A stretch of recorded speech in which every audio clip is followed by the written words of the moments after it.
BJ Nix, are you here? Present. Present. Spoonie, Timothy Spoonie. Present, sir. Margaret and Mary. Do we have a Margaret and Mary? Yes. Cool. And the margaritas. All right. Class here. We're ready. Let's go. Yes, let's go. Okay. This is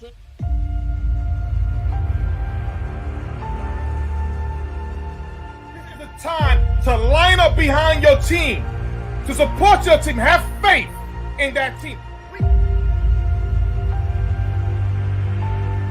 It's peaks and valleys. It can't always be good. And as I always tell people, you're never as good as you think you are, and you're never as bad as you think you are.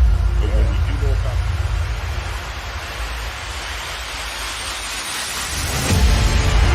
house call, Trevon Diggs pick six.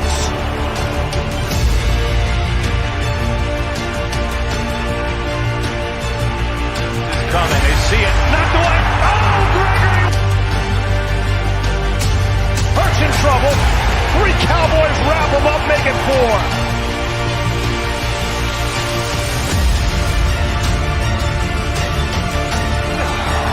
Micah Parsons is unblockable.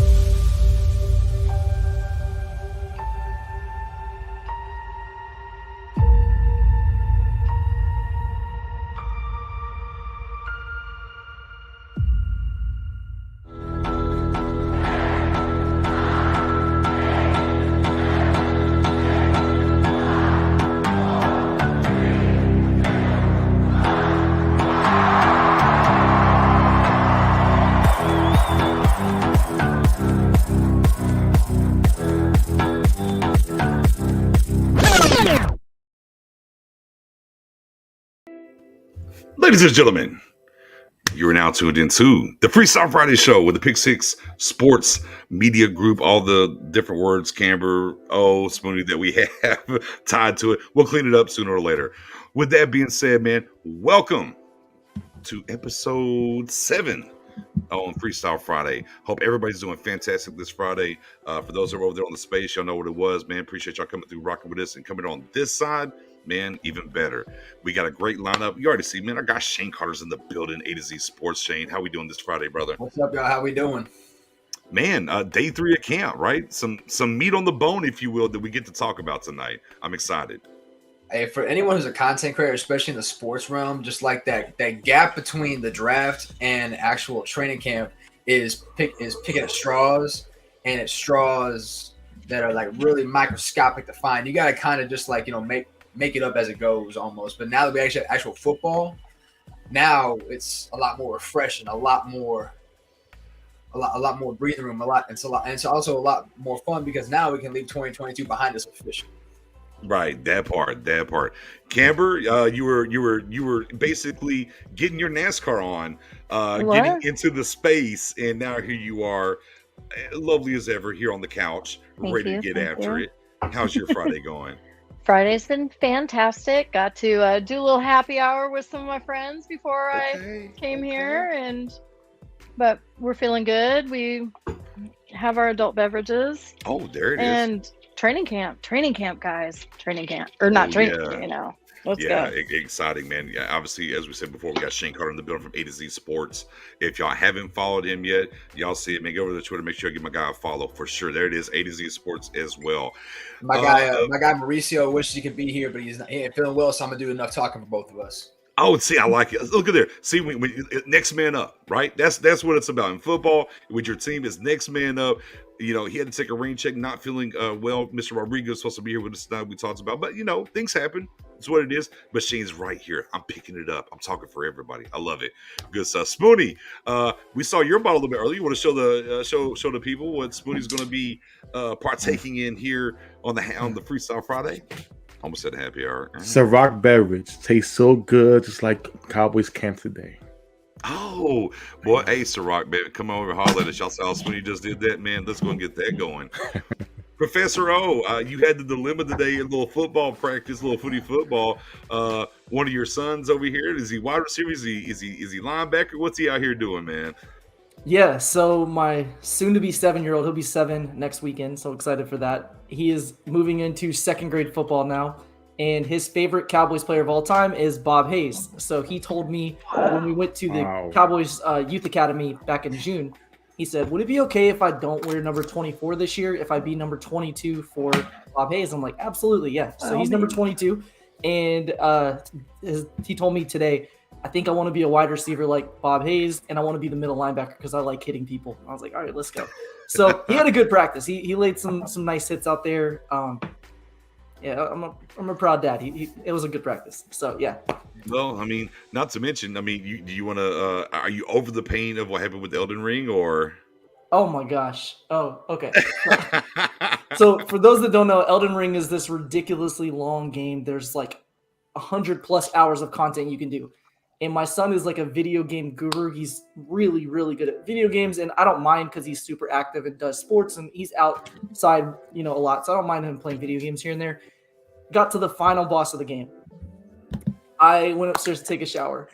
He came running in the shower, just gleeful, super exuberant and excited and said, Dad, you're never going to believe it. I just beat the game for you. I was like, no, sir. Like, please tell me you made that up. So I go downstairs. Not only did he beat the game, but he also skipped the ending and all of that. So I didn't get to experience the final boss of the game. Didn't get to see the ending. Obviously, I could look it up on YouTube, but it's not the same. Like, I didn't get to do that. Or at least watch him do it to experience it that way. So I was a little bit happy for him, but I was super salty because now I have to play the whole game again just to get to that ending. You can't just skip ahead. Yeah. So Big facts. Big facts. And this right here, we actually talked about this. Camper threw it up there, the Jumbotron. And we want to actually roll out the red carpet here for Mr. No C, a.k.a. the leader of the science class, the teacher of the science class, Patrick Walker. Big announcement this week, or today, I shouldn't even say this week, but today, that he is joining the mothership at DallasCowboys.com. If you know who he is, if you are a Cowboys fan, there's no way, in my opinion, that you don't know who he is. But watching from where he started as a blogger to build his way up through the ranks to attain the goal here now, when I don't believe it's his last goal, and watching how he works, man, salute to No C and his announcement today. No ifs, ands, or buts about it. Such a good human. Such a good human. Could not be happier for him. We also have to give another shout out to our guy, Rain Dakota Prescott, 29th birthday on July 29th. Yeah. So it's his golden year. So hopefully he had a great day today. And one more last shout out to Kayvon Frazier. Yeah. For retiring. Hey. Another good human. Yeah, salute to Kayvon Frazier. Absolutely. And that golden year just kind of lines up. I didn't realize it was his golden year per se, but boy, that makes me feel a lot better. What I've been talking about, what I'm expecting from Deck this year and the best year he's going to have for a while. So intriguing times. But with that being said, we appreciate everybody in the building. Y'all know the drill. Make sure you hit the likes. Make sure you hit the subs if you haven't yet. Make sure you give a share. If it's free 99 to share to keep growing this content. But y'all know what it is, man. Let's get into this training camp. 3 days in. Some ups, some downs, some in-betweens. But boy, the number one thing I guess I would like to say and see what y'all think, seemed like the day of the wide receiver. That wide receiver's popping all over the place, unlike maybe the first 2 days, Shane. Were you feeling the wide receiver love today more than maybe day 1 and 2, or where you at? My wide receiver love for today is about a 180 from what it was about 2 or 3 days ago. Okay. I was looking at the depth behind Lamb and Tolbert as who is it going to be? But now they're actually seeing people on the field, and it's not. It really is. Y'all know it's nice to see like some of these young possibility players like TJ, who went to my school, Texas Tech, who's really taking advantage of his opportunities. So I feel a lot better having known that a lot of them already have that that connection with Dak. And so while I think we all agree it probably won't be what it was last year when they had their main trio with Cedric Wilson, even Malik Turner. The possibilities of what the potential has for these younger players makes it a lot more fun because of the unknown around it. Indeed. Who's that next quote unquote Miles Austin, since there's a couple or a bevy of, if you will, undrafted wide receivers here on this roster who can be one of those guys that maybe grab that mantle. Camber, the wide receiver love today. Were you feeling the love? Absolutely. I mean, we talked about it in the space. Just an hour ago or so. I was excited to see what wide receiver 3, 4, 5, 6 could be. And they brought it today. And, like Shane said, the unknown of that depth, I'm feeling a lot better about it right now. So much better. In fact, to the point where I haven't seen something out of Washington where I had him above these guys, but is he going to be? On the next episode. Right. Same bad as the time. star turns. Yeah, as the star turns, the hashtag. Yeah, same bad time, same bad channel. We'll be right here. Professor O, wide receivers and things we're going on today, feeling pretty good. It's like, oh, okay, this feels a little better than what we heard the first 2 days. I mean, I'm biased. I was a wide receiver. That's my there position. it is. I love it. So anytime there's wide receiver love going on, I get it. People are like, defense wins championships, quarterbacks win Super Bowls, the trenches, all that. Great, cool. Appreciate you guys. But nobody ever gives the wide receivers love. So I'm glad that everybody's excited about them today. I know that fans, obviously, we cap for skill positions because it's more fun to see them. That's you know and appreciate what the guys in the trenches do, but you can see it easier when they're on the outside. So I'm not trying to make it seem like people don't like wide receivers, but yes, I was very excited to see TJ Basher make the catch, which I'm sure we'll talk about later. Looked exactly like a catch he made at Texas Tech. There's actually a frame by frame somebody put, and it's basically identical. So that was impressive. Maybe we need to start paying attention to Houston. Hold on, stop right there. First off, Eastside Herald, I don't mean you're Houston. I just mean Cowboys wide receiver Houston. So don't get excited about the Eastside Herald. But yeah, I was going to pivot over there to Spoonie because Spoonie brought him up into space. Okay. I know he's feeling the love. Spoonie, I'll let you throw it back out here. Nah, listen. From a former wide, when it's coming from a former wide receiver like PO, it's definitely you have to listen. So you got the floor, PO. Please speak on Houston. You're a former wide receiver, baby. Go ahead. We've only had 3 practices, so there's not a ton to go off of so far. But the buzz at camp from those that are there watching is he's impressed. It's not just a play here and there. He's a guy that multiple people have brought up saying there's something there, which I think is interesting. And I had to apologize in our group chat yesterday because I saw a play that I thought was Ty Freifogel, who I'm a big fan of, but he was number 3 at Indiana, and Houston's number 3 for the Cowboys. So when I saw it, my mind just assumed that they were the same player. And then I was like, wait a minute, that was Houston. Okay. So that was a really nice rep. So there were a few clips yesterday that came out of Kevontae Turpin, running routes, and we saw a few different things there.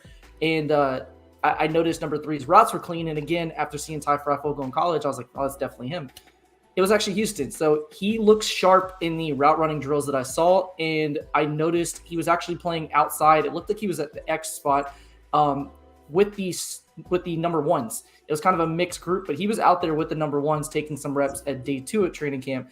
Not sure if he got that opportunity today, but again, you can't take too much into it because they're not padded and they are mixing units to see, how players step up in different opportunities and to get some different looks. But it does say something to, what he's been able to show them so far that they'd feel confident enough to let him roll out there. So, I'm not trying to get too high on him so far, but I'm also saying there might be something to it. Maybe we should start paying more attention to Houston.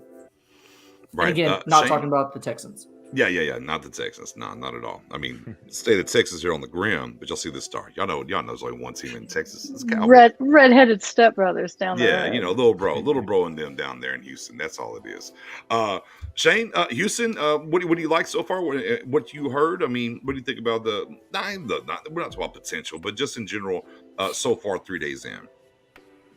I'm hearing some of the same stuff that Professor O has in terms of him running with the 1s. He's been kind of like this sort of no-name receiver that's kind of like been overshadowed by guys like Simi Fehoko and Jalen Tolbert. These are other new receivers that are coming in who have a more likely shot, but he's really taking advantage of his opportunities because so many receivers have been biting the injury bug. Not just Michael Gallup, but you look at OTAs especially where he got his first looks.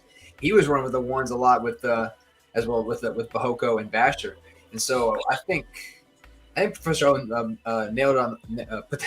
hit the nail on the head when it came to like not only does he have like some sort of untapped potential, but maybe it's just because he didn't have as big a name that we've overshadowed him he might be the Cole Beasley, so to speak, of this undrafted class. This guy that no one really expected to do anything, or even like Maurice Canaday, who's like this training camp darling that just comes out of nowhere, and he might even fight for a rusher spot, especially with how depleted the receiving room is. And it's going to come down to those last like 4, 5, 6 spots, those last 3 of who gets it.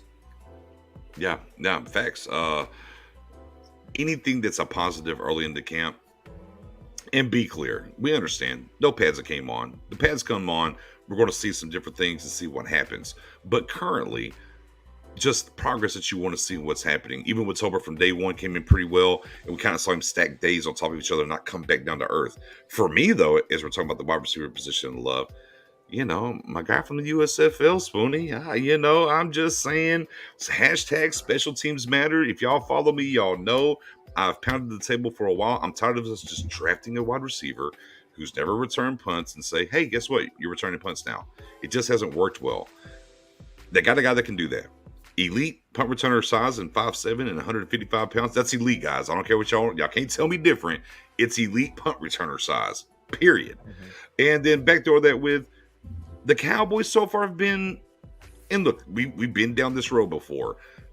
They're doing things with him in camp in this day 2, right? End around here, injecting him into the offense with the elite speed that he has to see what he can do. Now we understand we've seen things before in training camp and it never, panned out in the regular season. But I'm intrigued the fact his second day into camp, they're doing some different things with him. So yeah, it was good after some of the struggling in the offense. Not to say the defense didn't play better in the offense today, just there was some fight in those dogs today on the offensive side of the ball. And we got to see some of that, so it was exciting in that realm. But with all the good stuff that we're talking about and being excited, because we are into the unequivocal honeymoon part of training camp. Who can do wrong? Nobody can do wrong. We love them all. Pump the Kool-Aid in the vein right now. First 3 days of camp, and I know offensive line is going to be high, so I'm going to cheat. I'm going to take offensive line off of there. But I know you've been very staunch in general about the swing tackle position, and now we got a little situation there. We'll cover that separately. Outside the offensive line, what's the one thing in camp you're kind of like, we need to get a little bit better there? And I'll start with you this round. That's a good question. So offensive line is where I was going to go with that. But yeah, so if we're talking about, I know. We all were. We all were. Everybody was. Yeah, Shane was going to say it. Spoonie was going to say it. Oh, Camber, me. Yeah, that's why I flipped it on his head a little bit. I'm sorry to put you on the spot there. Oh, no, it's okay. It's okay. You're like, because we all know. Go ahead and indulge. I'm just going to take all the meat off the bone though. That was a sack. Tell us about that little. It was a sack with D-Law. It was a sack.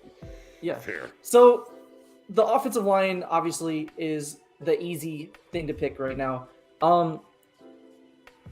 We've heard that the defense is ahead, but that's normal at this time of year. Typically, you do hear early in camps defenses are ahead, so that's not really too much of a surprise.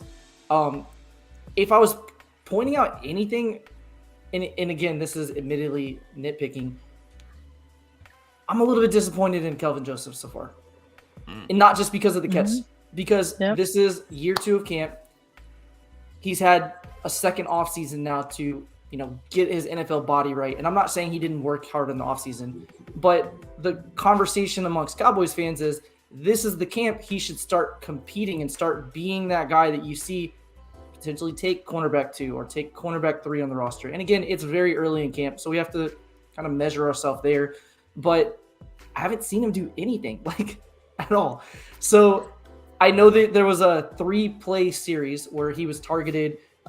He had a pass breakup. First off, Vasher beat him. It looked like it was a hitch or a comeback. And then the next play, he had a pass breakup. So, mixed bag there. But again, in the red zone, on the play with Vasher, incredible catch by Vasher, but he didn't get his head back.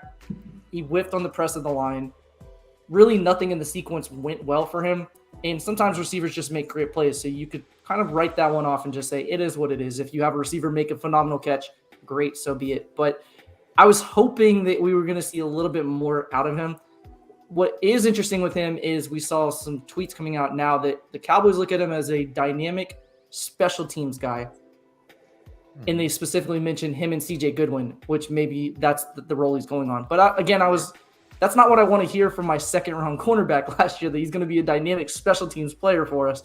I want to hear these competing for a roster, not a roster spot, but competing for a starting position. So if I had to pick anything through 3 days, that's the one that I'm a little bit bummed that we haven't seen more growth. But again, maybe when pads come on, or maybe next week, week 2 of it, we'll see a little different story. But since offensive line's off the table, I'm going to go with Kelvin Joseph. And, you know, the other side, too, because we talked about this on our Wednesday show before, find a role for him, right? It was kind of like, hey, make him the punt returner, perhaps. Things of that. Well, that's out of here now, right? And for the guy that they brought in. So, yeah, I understand that. That's a good point. That's a good one. Shane, how about you? One of the things, the number one thing for you, 3 days of camp, you're like, I feel a little bad about this because I was already kind of feeling about it going in. And that's James Washington.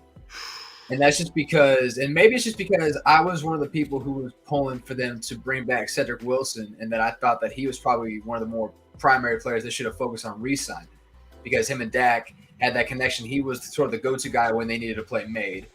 And in James Washington's case, if you look at receivers that Pittsburgh's developed from Mike Wallace all the way to now with George Pickens, they've been able to find and develop receivers. And you could argue that as a prospect, James Washington was the best prospect coming out that they drafted. And that's including guys like Chase Claypool, Antonio Brown. Antonio Brown was a 6th or a 5th round pick. I can't remember. So like he wasn't even thought to be anything. James Washington, people were comparing to Dez Bryant, but faster. That's what they said, was a faster Dez Bryant. And with James Washington, whether it's been like him just not working the depth chart or him just being inconsistent, a place like Pittsburgh, which has developed receivers, you think will be able to develop a guy with this kind of skills. And so I thought, okay, this is really more of a filler spot. And so I was already not really that high on him. And then seeing the plays that I've seen with him in the offense, he hadn't really like done anything that's wow just yet. And while he's been kind of doing kind of what I expected, being that deep threat, being that 3rd, 4th guy that I guess he's just going to walk in and be that guy. Other receivers are like taking advantage of the opportunities. Mentioned Dennis Houston. He might be a long shot guy, but right now he's making the most of his. I think Turpin might get a roster spot simply because he's a great return man and he has elite speed. My guy, TJ Vasher from Texas Tech University, the greatest school in the country, by the way. There it goes. His matchability. And so I don't know if I can see them keeping 7 receivers, but it wouldn't surprise me if, despite the fact that the Cowboys only signed like 4 or 5 free agents this offseason, if they just say, hey, he just doesn't fit. So it's early, like you said, pads don't come on until Monday. Right. But James Washington has to show more, at least to me, why he deserves that one of those spots. Okay. Washington, Kelvin Joseph, Spoonie. Great answers too with Kelvin Joseph and Washington. I picked Kelvin at the space, but we can't pick offensive lines. I would have picked Steele. Yeah. I'm not letting you cheat. You can't pick offensive lines. Real quick. We all want to say Steele. Yeah. I mean, you know, our swing tackle, it's already there. Real quick though, as you're thinking about that, Spoon, Shane, be careful mentioning certain Georgia players and where they're at now and on the Cowboys. I don't want Professor O to go left. Oh, I'm sorry. I guess y'all's way would be left this way. By the way, just throwing it out there, George Pickens has been the talk of Pittsburgh's training camp so far. And their media members, and obviously this is the season where people pump players and it's exciting. Everything's great. Every toy is shiny, all that. But the quote I saw today was George Pickens through 3 days has already put himself in he's him conversation, meaning he's that guy. Like they're already starting to talk about, is he wide receiver 1 through 3 days in camp? So I mean, they had Claypool in the slot day 2. Yeah. I mean, just to be clear. Even before they talked about the day, Claypool was sliding into the slot already. Huge slot. I kind of like it though a little bit. He's gonna make a TikTok about it. If he hadn't gotten hurt, he's probably a 1st round pick if he doesn't get hurt. Facts. Yeah, facts. All right, Spoonie. Sorry. No, I have.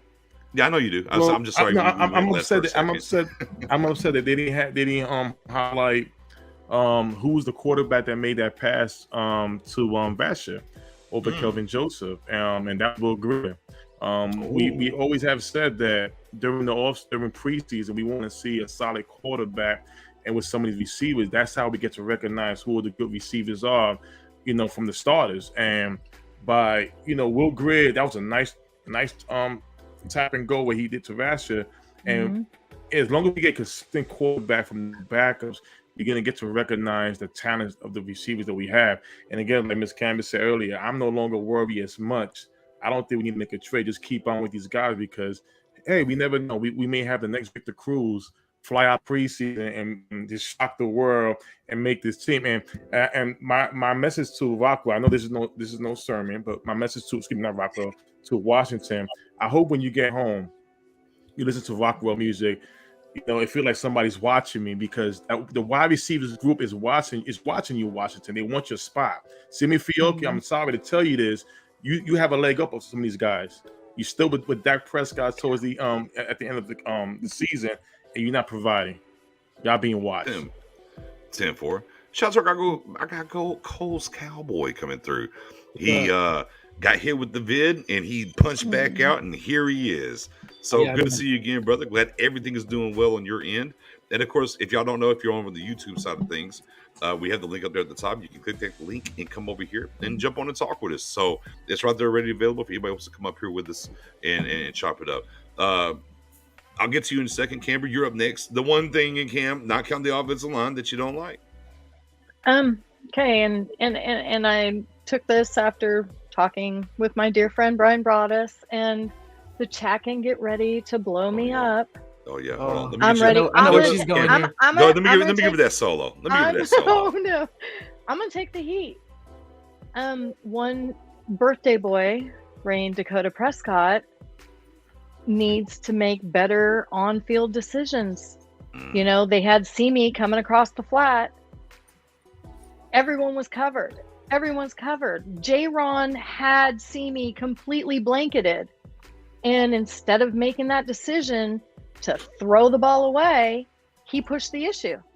I need better in-play decisions in season 7 from one Rain Dakota Prescott. It's how it is. Look. I get it. I know. My only pushback, same thing for the space here, is just in camp, good to elite quarterbacks will kind of do those things. Like I could throw it away. My gosh, he should have. He should have. I'm not saying he should have. But in camp, they'll just force it anyways. Now, it can form a bad habit. But it's his weakness. It is one of his weaknesses. Are we not going to say it's not? Stay with me. Stay with me on it.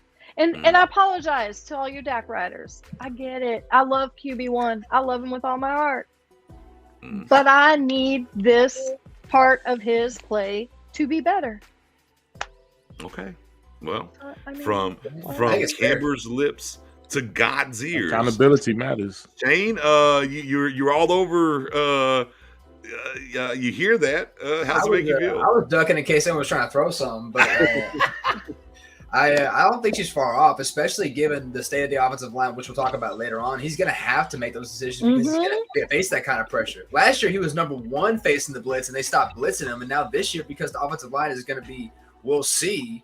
He's going to face those kind of plays all the time. So she's right. He's got to make those decisions. He's got to make those throws. It ain't like a if. It's got to be a win.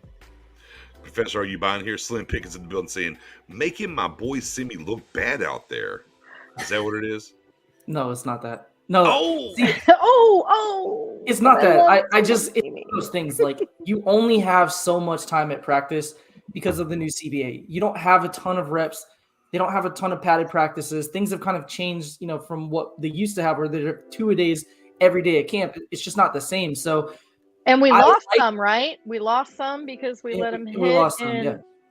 So I'm okay with him taking every rep and every opportunity to try to throw a pass just to test the waters. No. Oh my gosh, stop that. No. No, come on. I didn't say anything close to that, Dominic. But yeah, it's one of those things, again, you don't have a ton of opportunities as a full team out there. So why why throw the ball away and waste a rep? Try to extend the play because they're not sacking you. It's training camp. So you have as much leash as you want to extend a play. And if you have to scramble around for 4 seconds just to throw the ball for a rep, why not do it? So I'm okay with it, actually. I'm not okay with it. I like that. personally, because I don't think he does that in games too often, but that could be a whole nother conversation. So It is. We'll get to that later. Tip, we call that a tease in the business, ladies and gentlemen. That's a little tease, if you will. My brother Coach Cowboy, you came back in here and you was on the space. You know where this is going. You can't pick offensive line. The number one thing, you ain't like the first 3 days. First 3 days, man, that's tough. He wants to say offensive line so bad. Well, should we allow Coach Cowboy to use offensive line? No, absolutely not. Because you took that off right as it was on the tip of my tongue. Okay. Hey, I had a sweat for mine. Your own thing. If you don't think he's creative enough, I tried to give you out there, Coles. It was good content, guys. It's good. We can't go offensive line. Doggone it, I'm gonna go on. We can always blame Stephen Jones, man. How about that? I mean, he been talking all this cap crap. Come on, man. Let's open the pit door. You know what I'm saying? Well, Colts Cowboys, we got to put $15 million over there. To the some of that dry baby powder he talking about, man. I'm just we can go ahead and talk about him if we want to, as far as upsets. I mean, it's kind of hard for me, other than the offensive line. I could say, my disappointments could be on Kelvin Joseph. I did want, I was rooting for the guy. I want him to do a little bit better. But we'll see. I'm not gonna give up on him. I'm gonna see if he can still, fight for it. But if I can pick someone that target someone that I was kind of disappointed in, was Kelvin Joseph. Okay, all right, fair. And that's kind of where Professor O was at. But with the constructive criticism in the first 3 days, man, let's flip it over. We talked about the wide receiver love, but for the first 3 days, what's the number one thing that you like, Shane? What's the number one thing first 3 days? Like, ooh, I'm liking where this is headed. I feel like the obvious answer is someone like a Micah Parsons looking slimmer, but I'm actually going to say Anthony Brown. Yeah, let's go. Anthony Brown has done a good job of securing securing his job, whether it's inside or outside. He's had a really good start to camp. He looks crisp. He looks like he's sticky coverage. He looks like he's coming off. He's come off his best year, and he's about to turn 30. And so, but he's looking like the cornerback that they don't want to move on from. He's had a solid career, but it feels like he's entering the prime of his career, just the way he's played last year and the way he looks upon camp. So maybe Kelvin Joseph has a bigger hill to climb than we think. Very true. With that being said, ladies and gentlemen, we have a particular gentleman in the building. You might know the face. You just might know the face. The one and only, out here doing God's work all around the globe here and being everywhere. Kyle Yeomans is in the building, sir. How are we doing this evening, sir? I don't know if I've ever had a better intro. I'm not gonna lie. I mean, just hearing the fact that I'm doing God's work, I feel like I'm just talking about football. So, hey, I'm always glad to join you guys. And man, these are a lot of familiar faces, a lot of great faces in their own right. Yeah, Big 10-4, brother. First and foremost, for us that are out here in East Texas, very jealous. What was it, 68 when y'all landed out there? Is that where it was? We were over in the 101-5, you in the 68? Let's not talk about it. He's like, no, leave it alone. Let's not go into that. I don't want to tell you what it is right now. I don't want to tell you what it is in the heat of the day. I know what you guys are dealing with out there. It's true. Vicariously we'll live through you. But with that being said, man, I know you. Thank you for joining us first and foremost. We'll get you out as quickly as possible. I know your time is limited. You got a lot going on. So once again, you probably got to repeat a whole bunch of stuff you said all day, and I understand how that is. So we appreciate it on the backside. I'm gonna go around here. I'll let you kick off the questions, and we'll kind of go around the panel here. Question for our guy Kyle. Yeah, Kyle, appreciate you joining. Really excited to have you on. So my question is not necessarily player related, because I'm sure I've watched and read some of your articles. So I have a pretty good feel for who you're highlighting and who you're not right now. My question is new wrinkles in the offense. That was one of the conversations that was prevalent amongst Cowboys community, that Mike McCarthy was going to have more say-so, that Kellen had kind of had a moment of self-reflection to see where things broke down last year. Have you seen anything? I know it's early in camp, but any new wrinkles, more motion, more to back personnel? Like what are you seeing out there? Yeah, I really think that there's a considerable effort to really to provide some salt and some peppers against what they had in the previous side of things, at least toward the back half of the season, we always on one of our shows, Talking Cowboys, we talked about how deep the bag was for Kellen Moore. And we feel like the bag kind of ran out at one point. So I think he's trying to provide those new wrinkles to provide different looks. Pre-snap is a huge part of that. I think motion pre-snap, different looks, different situations for guys, whether you're putting CeeDee Lamb in the slot, then you're putting him as the flanker out wide. You're kind of working back and forth. I mean, there's so many different things that these guys can do. They've built this offense based on versatility. So now they're trying to find a way to utilize that best. And whether that's motion, whether it's pre-snap situation, stuff like that, I think there's ways to do it. I mean, you see just based off of the most recent signing is the fact that Kavontae Turpin, I mean, he's just pure speed. Find a way to get him the football. Same thing with Tony Pollard. Same thing with Ezekiel Elliott. That's their biggest goal is, throw a couple wrinkles in there, but ultimately it's get your playmakers the football and let them do the majority of the work, because I think that's where they'll find themselves most successful. 10-4. Music to Professor O's ears, because, I mean, for over a year now, we've talked about that on this lane, and O has pounded the table about that. I was about to say, you're really big on, you want the pre-snap stuff, right? You want a little bit of motion. You want that back and forth. No, I want a lot of motion. Okay. So that was one of the things we talked about last year was a lot of times when we showed pre-snap motion, it was having Zeke in the backfield, motioning him out wide, bringing him back in just to test if they're in man or zone. I want to do it not just to test the defense. I want to do it intentionally to create mismatches. So like if you have twins personnel, motion into bunch, get the advantage in your favor. So I'm all for that. And again, the fact that we are doing pre-snap motion on running plays, and it's not necessarily just to bring a Noah Brown in as a lead blocker. It's to show the defense a look and make them think, oh, CD's going in motion. That means this. And then suddenly you gash them for a run play. So I love that. That's great. Yeah, I'm excited for it too, because I want that modern look to be a part of this offense. And whether that's using Tony Pollard like a Deebo Samuel, or it's using CeeDee Lamb in multiple rotations, multiple locations on an offensive line, or on a line of scrimmage, I think that's where you're going to see the biggest wrinkles come from this offense this year. And I think there's more to come. Remember, we're only 3 days in, and if I've already seen motion and I've already seen different looks, imagine what it's going to look like 14, 15 days down the line whenever we're getting toward the back end of training camp. Yeah, exactly. Got you. Yeah. Shane, by all means, go ahead and shoot your question over here to our guy. My guy, Shane. What's up, Kyle? What's up? Hey, it's good to talk to you. So I was gonna ask about the offensive line, but I feel like that's gonna be an obvious one. So I'm actually gonna ask about the defensive line real quick. Okay. And so from what I've heard from camp is that, like, DeMarcus Lawrence seems like the best one out there right now. And then last year, the second half of the season, the defensive line got tore up, especially in the run game. And now going to this season with the loss of Randy Gregory, we're looking for that next guy to step up. We know Michael Parsons is going to be the number one. We know DeMarcus Lawrence is going to be the number two. Who are you seeing early on as potentially being that third guy, that third force in the front seven that you think could potentially be that guy once season starts?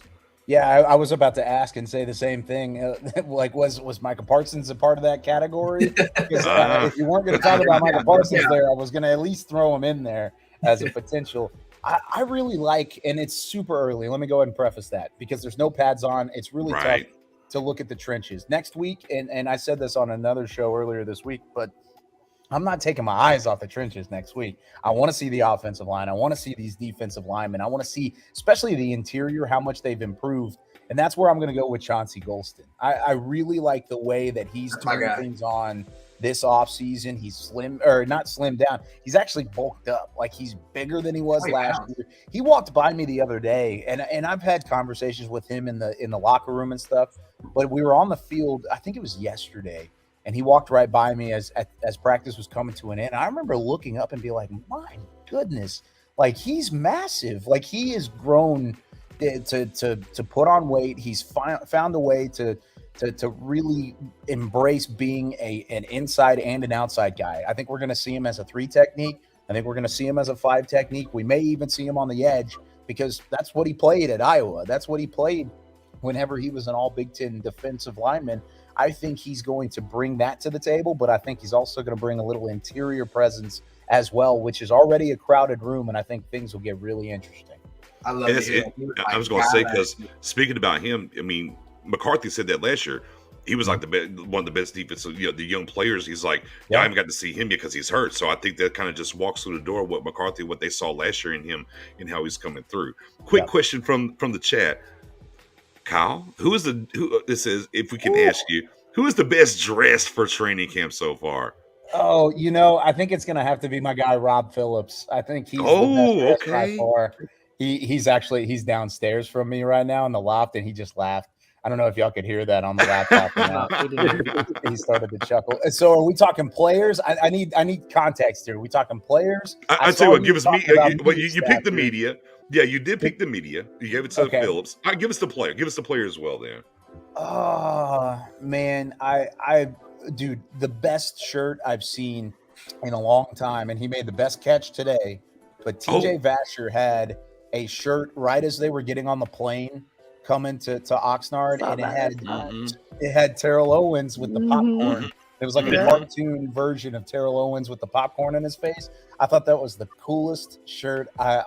I would buy it off of him. Like, I really would. I would go up and give him the $3 that I have in my wallet and be like, listen, I know it's not enough, but I would love to find out where you got this shirt. So I would say I'd say TJ Vasher. Why not? Yeah, and you know what? He made sure everybody had the popcorn ready today with that catch in the end zone. So, fair enough. He had it going to camp, getting on the plane, and then day 3 said, hey, the popcorn's here. I like that. Well done. Yeah. Hey, Spoonie, go ahead. Spoonie, get your question in, brother. Yes, I want to say it's a pleasure, first of all. And second of all, I want to ask, I know it's early, day 2 of camp, but if you could, if I was to ask you, whose stock is up and down between the wide receivers, between Dennis Houston, Vasher, and Simi Fehoko? I would say Vasher's stock is stagnant at the moment, despite the fantastic play that he made. I still think he's had some ups and he's had some downs. He's been shut down by guys like Kelvin Joseph, Anthony Brown, even a couple of times by Isaac Taylor Stewart. There's one play today. It was a pass that was really put on the money from Will Grier, and Isaac Taylor Stewart jarred it loose from him in the end zone.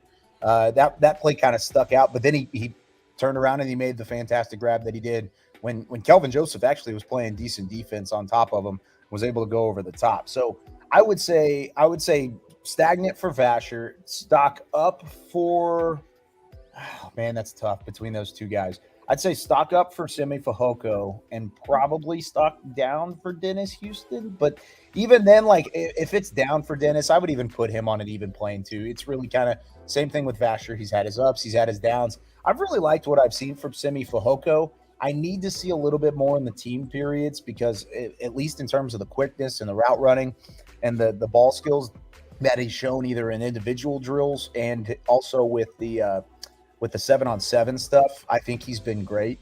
But in terms of what he's shown when it's full 11-on-11, there's a little bit more physicality. It's a little bit more full speed. I want to see more from Fehoko. But at the moment, I'd say he's trending upward. Okay, all right. Little backdrop of some of this wide receiver depth that we've been talking about ad nauseum, if you will, before we even got to camp. And, of course, that's going to keep playing forward here. You're going to hear plenty about the wide receivers. David Hellman might have left DallasCowboys.com, but he instilled upon me to always talk about wide receivers. So don't worry. We're going to hear plenty of them. There it is. Camber, go ahead and drop your question.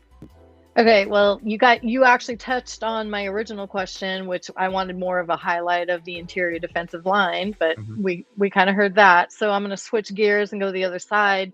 Talk to me about the tight ends beyond Schultz. Okay. You know, what are we seeing with McKeon and Ferguson and that? Yeah, I think with Jake Ferguson, he's getting his feet underneath him. First 3 real practices of his NFL career. I really like the growth that he's shown, but still he's got a long way to go. And especially my biggest question around him is blocking. So especially when the pads come on, he's going to have to show out in those first couple practices next week. I like what I've seen from even a pass catching standpoint from Jeremy Sprinkle up until this point. I mean, he's been known as a blocking tight end, a guy who you bring in for more physicality.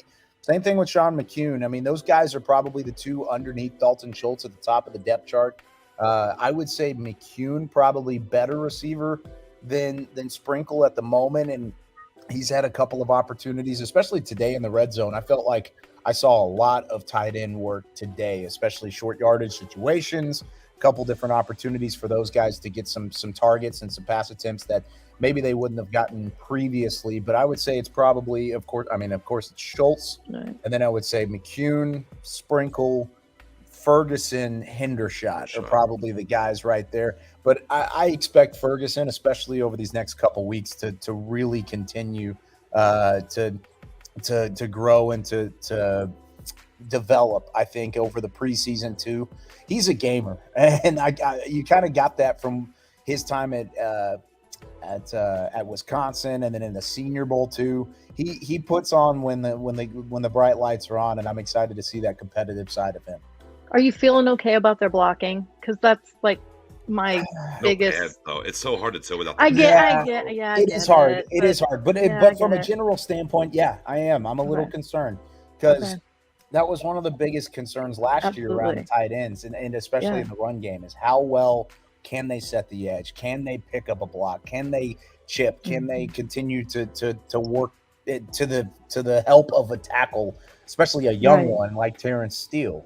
I want to know that there's a safety net there and a blocking tight end if need be, whereas I don't know if it's necessarily there. Dalton Schultz, he's an all-around tight end, but he's still a better receiving tight end than he is a pass catcher. Than he is a blocker. McCune, Sprinkle, those are your blocking guys, whereas Ferguson has kind of got a similar skill set as Dalton Schultz. So it's going to really come to fruition next week, and I think if there is a little bit of concern with that tight end room, it would certainly be with the blocking. Real quick, Mendoza is in the chat. He's one of our mods, and he's been really high on Peyton Hendershot. You mentioned him at the bottom of the list that you named. So far, have you gotten a chance to see him do anything in action? How does he look so far from what you've seen? Yeah, he's had very limited action. He hasn't necessarily been – he's been running with the twos, and he's kind of been in the rotation. In terms of targets, at least during the team periods, it's been hit or miss. Doesn't necessarily have like a ton of catches that I've seen over these first 3 days. But like I said, he may even be in the Sprinkle and the McCune category where he's a better blocker than he was a receiver. So I'm kind of interested to see how he might play out whenever the pads come on next week. That's what's up. Coach Cowboy, go get your question in, man. How's it going, Kyle? What's up? How's it going? Hey, man, it's an honor, man. I do have a question as far as the offensive line. We kind of touched on this earlier about Weletsko. And first, do you know how serious his situation is? And do you think the Cowboys will finally make a decision on bringing in like a veteran swing tackle in? Yeah, I think that's one of the biggest concerns that I had going into the season. And in I do a battleground series on DallasCowboys.com. It was a top 5 concern is who will be the swing tackle. I believe I had it at number 2 on that list because right now it was Matt Weletsko and Josh Ball. Maybe you could throw Tyler Smith into that mix if it's like a breaking case of emergency sort of situation. But with Weletsko kind of out of that competition, that means you have to be either the utmost confidence in Josh Ball, the situation with the injury must not be very serious, or there's conversations about going and adding a potential veteran or going and getting somebody that's on the open market. There isn't a ton on the open market at the very moment in terms of tackles, and I can see just by the look on your face that you probably do the same thing. We looked it up. I'm looking at, there's not really a ton out there, so they're really depending on these guys stepping up. Josh Ball's had a great camp so far, and hey, there you go. There's one comment that thinks the same. I think they've kind of found a bit of a way with him to get into the rotation and to see some success, but at least right now, the situation doesn't look like it's super serious, but we've not necessarily gotten a whole lot of clarification. He missed the back half of practice yesterday. Of course, he missed practice today. He's probably not going to practice tomorrow, says Mike McCarthy. But past that, we don't really know exactly how much it's going to affect him and his timetable. Right. Yeah. My question will be, I'm going to try to go somewhere maybe – you haven't had to say it 100 million times, but the backup quarterback position, right? Okay. With Will Grier and obviously the incumbent here with Cooper Rush, to me, what I'll be able to see way over here in East Texas and not out there, Will Greer, not a lot's being talked about, but it seems like when there's some big throws here and there, it's kind of his name's attached to it, and no one's saying a lot about it. Do you think this is a real battle between Greer and Rush for the backup, or is Greer just here for the meantime? No, I think it is a battle, and I think it's going to go all the way into the preseason. It's going to be much like we saw last year with Cooper Rush and Garrett Gilbert. I mean, that was a legitimate battle for the backup spot, and I agree. I don't think we're talking about enough about what's happening from a backup standpoint. I think the reason why is we feel more comfortable with it. Last year, you didn't really have a ton of confidence in either Garrett Gilbert or Cooper Rush to win you ball games that Dak Prescott wasn't available because of what happened a year prior in 2020. But with what Cooper Rush did against that Minnesota team in week 8 of the season, it kind of gives you a baseline. It's like, okay, at least we have that. At least we have somebody who can do that. Whether or not it's Will Greer or Cooper Rush. If Will Greer beats him out, then guess what? Will Greer's better than that. And that's still the floor that we had. So I actually, and I agree with the comment there, I think Will Greer has actually had the better camp or the better start. He had some throws today. I put it in my camp notes that were tight window throws, that were arm strength, that were on the money, that were easily catchable. And he led a good late game scenario drive down the field. He was the one that threw the ball on the TJ Vasher catch, which, by the way, was a perfectly thrown ball because of the defense that was played by Kelvin Joseph. There was no way Vasher or any receiver catches that ball with the way that Joseph was playing unless it was thrown right where Will Greer put it in that circumstance. So I really do like what I've seen from Greer at the moment. It'll be interesting when we get into the preseason games, of course, against Denver and against LA. Those are going to be massive because who knows how much we're going to see Dak Prescott. We may not see him at all in the first 2 preseason games. He may only play in that final one. So if that's the case, then it's going to be these 2 guys battling back and forth. And then I think it's Ben DiNucci as that third option there as well. 10-4. I appreciate it, man. We appreciate the questions that you were able to answer. Do you have a couple more seconds, or do you need to just let me know when you need a dip? Be like, hey, I got to go. I mean, I got a little bit. I can hang out for a couple more minutes. I did have the fiance call, so I probably should. We don't want, we don't want, you don't want to mess around with that too much. Yeah. Fair. 26 years on my end, brother. I already know. Happy wife, happy life. I'm right there with you, Kyle. Yeah, we don't want to upset her at all. I don't look. All of a sudden, Kyle's gonna be inboxing me. Hey, you kept me on 10 more minutes, and guess what?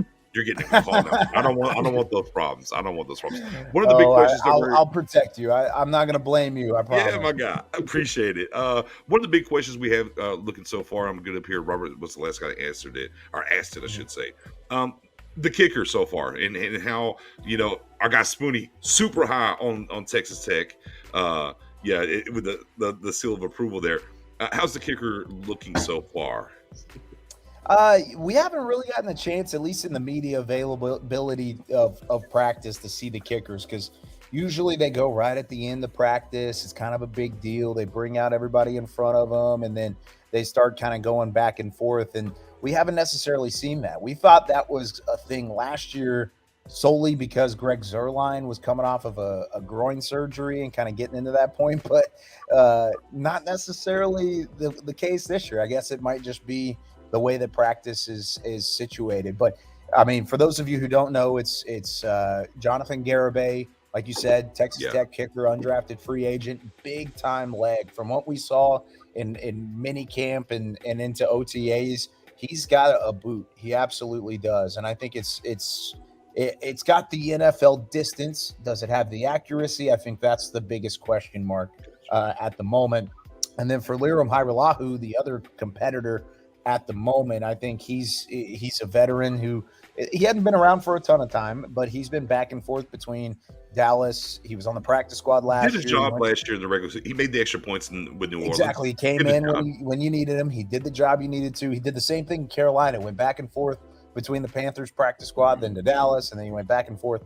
So he's certainly in the competition, but I would probably say Garibay is going to have a chance to win that job. They're going to allow him to lose that job. It's his to lose at the moment, but it's not even just and I agree, special teams do matter. there's a chance not only with Liram Hiralahu, but also maybe a potential outside guy. Imagine toward the back half of this training camp, and you're cutting these rosters down. Teams that have multiple kickers are probably going to cut kickers. So there may be a deeper competition here than just Liram Hiralahu and Jonathan Garibay. It may be versus Mr. Outside higher at the same time, too. You want to make sure you take care of your business in your own right, because you never know who could be coming in at a later date either. Are you surprised that they went with a UDFA instead of bringing someone in like Kai Forbath? Why is Kai Forbath not in this league right now? Yeah, I was a little bit surprised by that. I think it's a change of pace more than anything, and it may even just be the pride of wanting to find another Dan Bailey. They want to try and find a young kicker that's going to be around for a good amount of time. Hey, there you go, Lombardi in the There's Vosh. Hi, Vosh. Like there's so many different things that go into the kicking situation, and I mean money is one of them. And that's maybe the fact that an undrafted free agent might be cheaper than a veteran. Greg Zuerlein certainly was a veteran. He had a higher deal than what Jonathan Garibay is getting paid. So there's a couple things there that I think are factors, but whether or not that's going to be the deciding one, I don't know. I think if you can make kicks, you're going to be on the team. If you can't make kicks, they're going to go get somebody else. I think that's going to be the bottom line. It's a Big 10-4. We got somebody in the building. One of our guys is coming up here. Mayo, real quick. Look, we already know fiance didn't call. We can't keep him here all night. We can't keep him here all night. Mayo, if you have a question for our guy Kyle, by all means, man, go right ahead. I do. You mentioned Chauncey Golston. Guys have been slimming down. Him putting on weight. What's the most impressive player besides maybe Chauncey Golston that you ran into that? Maybe it's a testament to this offseason program that the Cowboys have put together where guys are slimming weight to get into their mold and their position a little bit better that you would say you're impressed with as well. I've got a great answer for this. Fantastic question, by the way, Tex. CeeDee Lamb. Let's go. I think CeeDee Lamb is bigger. I think he's more stout than he has been. I mean, he's not necessarily a massive receiver. He's never going to be a massive receiver. But at least based off of what we've seen over the last couple of years, I mean, he's pretty thin from a receiver standpoint. He's kind of filled out a little bit, and he's put it on himself. Like, he's still just as quick. He's just as electric. He's just as shifty. But now he's got a little bit of weight put to him as well. And I think that's really going to help him out, especially in contested balls and then down the field in his deep game as well. I think that's a testament to this offseason work and really his intent to be in the best shape possible heading into the season. I know it's best shape of life season, and that's not necessarily what I'm saying here. Everybody I'm saying he's bigger than he was, and that's a good thing, I think, for this team moving into the season. Yeah. And with that being said, no TC. Appreciate it. Yeah, TC. I'm not going to keep Kyle out here till 4 a.m. Okay, first and foremost. All right. It's not going to happen. Don't do that. Don't speak that juju in here. Don't do it, TC. Y'all know I'll be going late. It is what it is. With that being said, though, I know you have a phone call to return. By all means, man, we appreciate you coming through and rocking with us and answering some Big questions fan, Kyle. the ground and everything else. Technically, you really look. If y'all don't know who this man is, he don't really need to plug anything. But by all means, your opportunity here. If you want to plug anything whatsoever, the red carpet, sir. Yeah, I mean, if you really want all of it, it's right here. This is my Twitter handle here, Kyle_Yeomans. So go ahead and give that a follow if you haven't already. And then, yeah, I mean, we've got such a great crew at DallasCowboys.com. I mentioned Rob a little bit earlier in a joking fashion. I mean, Rob's downstairs doing a great job. We just lost David Hellman, but we replaced him today with a guy. No C. Let's go. The science. So we're really excited about what Patrick's going to bring to the table. Nick, Derek, Nate. I mean, these guys are fantastic. I'm glad to be a part of the job. I'm so thankful for all the Cowboys fans and Cowboys creators like you guys out there that do such a great job as well. Appreciate you. Absolutely. Hey, Kyle, real quick, Kyle, I want to give you a thank you because you and I got engaged right about the same time as my dog was in the background. Yeah. And I messaged you and asked you, hey, does the Star rent out for weddings? And you see, I think they do. You sent me a website link, and I looked it up, and now I realize how unrealistic that is. But I appreciate it. Dude, it's realistic. It's unrealistic for me too. I'm not gonna lie. I looked at maybe doing like a rehearsal dinner there, and then as soon as I saw the paycheck, I was like, And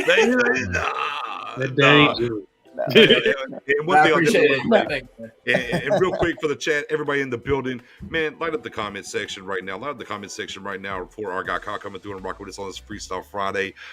Supremely excited to watch. No, see on the other side, y'all get to work together. It's going to be fantastic. I can't wait. And also to give you a little bit of flowers, you actually maybe about 5-6 months ago, you slid one of our spaces and whatnot, and I invited you up to speak at the time, and you backdoored and inboxed me and DM me. I'm sorry, I say inbox. I'm too old to say inbox now because I'm dating myself. Is what I've learned. AOL.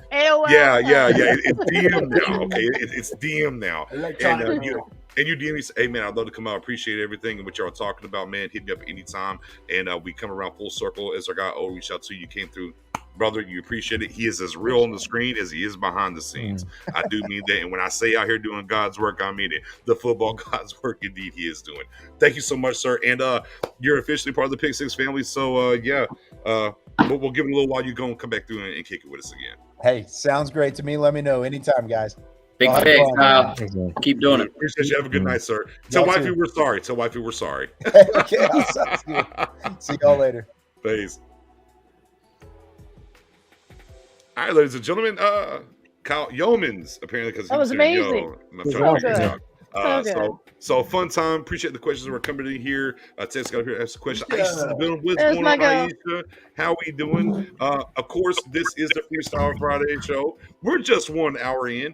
Yeomans is out right here, but we got our guy Shane over here from A to Z Sports in the building still and he says, hey, why are you calling me tonight? I'm here all night.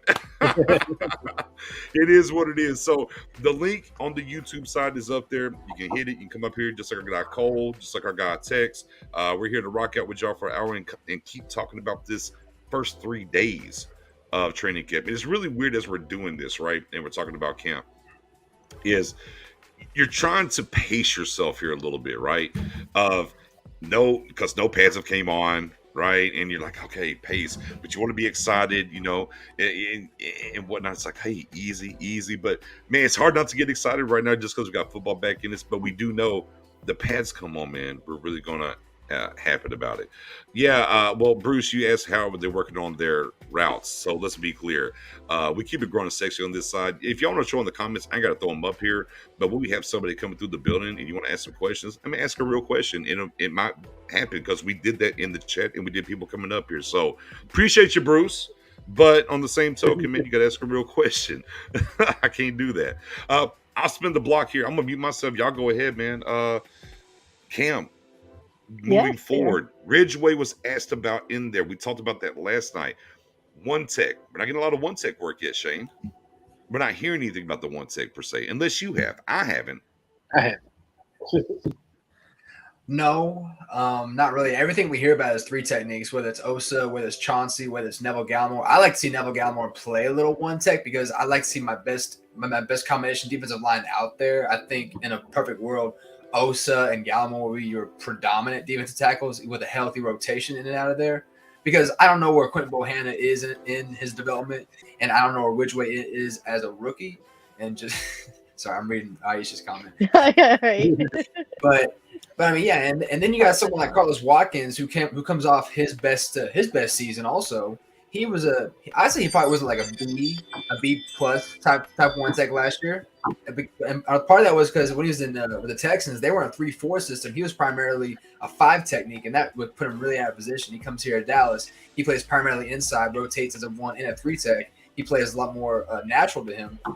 And if he's our 1 tech again, that's fine because I thought he did decent last year for what he did. But I think if we're looking more upside, I'd really like to see Gallimore get a shot just so we have an upgrade possibility.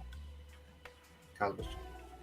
I want to piggyback on that real quick too. So when we're talking about defensive tackles, I know Ridgeway is, the fans' favorite right now. Eddie touched on it earlier, but especially with them not wearing pads, like that's a position that typically doesn't shine unless you just get a ton of push because their job is to do the dirty work. And they're also not wearing pads right now, so it makes sense that you're not seeing a lot from there. what I love about training camp is if you watch the clips that are put out there by all the great media people there, whether it's somebody officially affiliated with the Cowboys like Kyle Yeomans, Michael Gelkin, John Machota from The Athletic. There's a bunch of people that put clips constantly up there, or the YouTubers. So we had Law Nation and West Coast there. So shout out to them for doing what they're doing. You can watch the clips multiple times and pick up on different things. So there was a play yesterday that was highlighted with Micah Parsons when he was lined up at edge. And it was real quick because they had 2 plays in a row. If you watch both plays, though, one of the plays, DeMarcus Lawrence was lined up at 3 tech, which we saw last year. So that's not too surprising, but it was still nice. And then another play, Sam Williams was lined up at 3 tech, and he looked phenomenal there. So training camp's fun because you get to see people experiment and play them in different ways. I just wanted to bring up the 3 tech one more time, though, because this guy gets crushed by Cowboys Nation, but Tristan Hill looks pretty solid so far. He needs to be. He looks pretty solid. He's having, but I mean, a pretty honesty, good camp so far. Yeah, he seemed to be. He could have been the odd guy out in it, and yeah, he's bringing it. He's probably still a bubble guy. I mean, even though he like O said, he's had a good start to camp, but like what's he done in the first 3 seasons that shouldn't keep him off the bubble? And you're right. And we talked about it in the spaces that like I picked him as the odd man out. So yeah, absolutely. Hey, I just want to address something. I used to ask about Ferguson. I'd answer you in the chat, but I couldn't get signed in. Well, difficulties. But that was my question to Kyle Yeomans about the tight ends, and he actually has Ferguson as TE4 right now.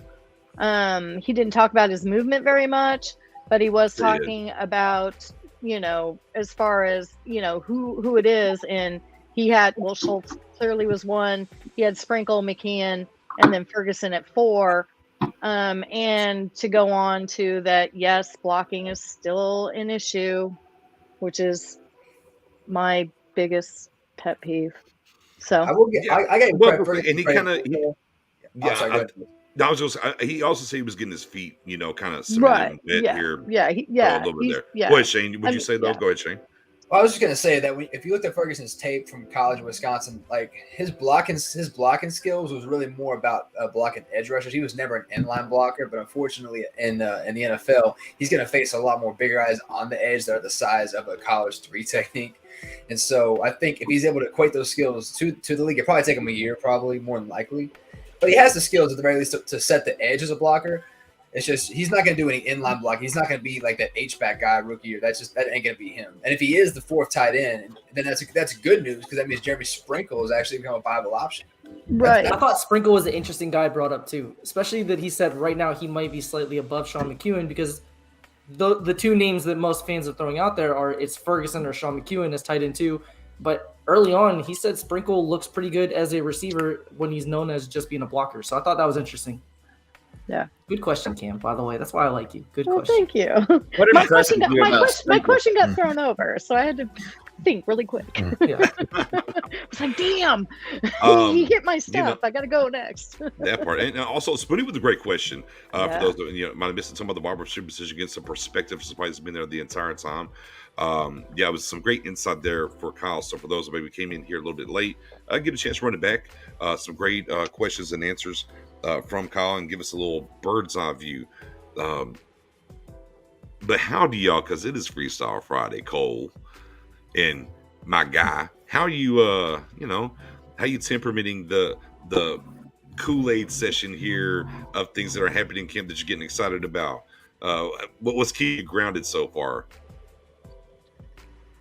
As far as the Kool-Aid, yeah, I ain't sipping too much Kool-Aid this season, man. Like I'm gonna be like my guy, Big Game James this season.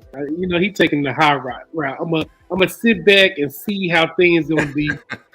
Now if we start, I'll be very, very nervous if we start winning all our preseason games. Like that'll make me super nervous. I'd rather us lose. You know what I'm saying? Because I'll be like, man, I ain't about to be sipping no Kool-Aid on no preseason games or how, basically I just want to see how we gonna do, continue through the playoffs. But if we win 5, 6, 7, 8 games in a row, I might sip a little. Okay. I was gonna say, I was like, if you're waiting for the playoffs, man, that's a long season just to sit there and just. Well, I'm just waiting for the playoffs. See you in January. I said game 8. After game 8, I will sip the Kool-Aid. But I need 8 games this year because six games. 6 games had me in. The first 6 had me in, and look what they did to me. Now let me say this. I love that I'm looking at my screen and have Camber with the blue Kool-Aid man right next to him. Yeah. Hey, we'll say this. You can't drink Kool-Aid as a Cowboys fan. That's just spike. But I need Spoonie to do the voice. I need a hey Kool-Aid. That Oh yeah. Oh yeah. If we beat the Rams, I'm sold. You know, I mean, really, we should know pretty early on in our season what we're going to look like. I mean, we start out obviously with the Bucks, we have the Bengals, we have the Rams, like real short succession from each other. So we should know pretty early if we're obviously you can get hot later in the year, but we'll know how we compete against teams that are looked at as, playoff contenders. The real team, yeah. I just want to. This might be. No, I'm sorry. I just want to say I'm cured from the Gabby syndrome. I'm cured. Oh, okay. I am. Spoonie's turned over a new leaf this year. We had to tell him that he has to. We had to. I'm not big on cancel culture. I'm only big on canceling 3 things in life: Rowdy, Seafoam Green, and Spoonie's routes. Because every time Spoonie put a route on a player, done. No. Spoonie would put it on Twitter. He'd mock up the uniforms, and it would look great, and then it wouldn't happen. So now I'm like, Spoonie, just don't say it, don't acknowledge it. We know it's right there. Don't say it, and then it could actually happen. So. And see, and here's my point. I was talking about that and getting into it. All right, Caleb says, hey, man, if we beat Tampa, the Kool-Aid might need a refill. You already know. If the Cowboys come out and they go out here and handle Tampa Bay in a certain fashion, man, y'all ain't going to be able to tell Cowboys they should nothing. The Kool-Aid is going to have to get refilled for sure because it's going to just turn up. So that's what we live for. Who's Tampa's best? I'm surprised there's not a flavor that says Cowboys Kool-Aid at this point. If we go 2-0, I'm sipping out of Kool-Aid. I just thought about that. We go 2-0. Yeah. See, look, I already got you a cold C there. See, that's how he gets you. See, I talked you up so quick. So quick, I got you up off of it. So quick. We're only 3 days in the camp, and we're already fast forwarding everything else and getting into Kool-Aid and winning the first 2 games. That's what makes it fun on Freestyle Friday. We'll zoom. I mean, it is what it is. With that being said, Shane, free space here. You have a question or something about the Cowboys you want to comment about right now? Yeah, I got this is like probably a instant reaction to the Wesco news, and that's that I think our starting guards might be better option at tackle than any of our backup tackles. I think if Tyler or Tyron Smith or Terrence Steele were to go down, I think our best bet would be to move Tyler Smith to left tackle because he might be the best backup left tackle we got. And Zach Martin is already our best overall offensive lineman, and we see what he can do at right tackle. I think if either one of them were to go down, we might just be better off just flexing them out. He doesn't like going there, though. I was about to say, yeah. He doesn't. He's hard. I agree. I know he didn't want to go there. What I'm saying is like that speaks to what I believe about the backup tackle situation. I get it. It's bad. Collins being our swing tackle. Yeah, man, it's bad. I mean, we've been talking vet swing tackles like for a long time. That's the position. Who was our last really solid swing tackle? Terrence Steele. Like before that. Okay. Let's go back to a really, really good last time. Hey, Mod, take care of the love chat. Mod, get that love chat up out of here. Holy cow. Holy cow. Maybe Jeremy Parnell, if you're talking about like really good swing tackles. Yeah, like solid. We weren't worried. Definitely not him. It definitely was not him. Yeah. It's just tough, man. Swing tackle is a position that every team wants. Like there's just not after you're starting 64 tackles in the league, and I don't think there's even 64 good starting tackles in the league. It's just there's the haves and the have-nots, and most teams just don't have a reliable swing tackle. They either have the aging vet, which is what we tried to do last year with Ty and Secchi, or you have the young guy that was undrafted or a late round pick that you're hoping pans out, which we lucked into with Terrence Steele panning out last year. But I look at the market and I'm like, Eric Fisher, big name, probably going to be priced out of what we're willing to spend. Darrell Williams, another big name, older player, but probably costs too much. So then you look at the other guys and you have Sam Tevi that we brought in before the draft, 27 years old, coming off of an injury last year, has about 50 career starts, played both spots. So you're thinking about swing tackle who can play in a pinch, him, but he's not a high-level tackle. He's a guy that you're okay with for a game or two, but if Tyron goes out for a long time, knock on wood, you're not excited about him being there. And then the same thing with like a Kendall Lamb.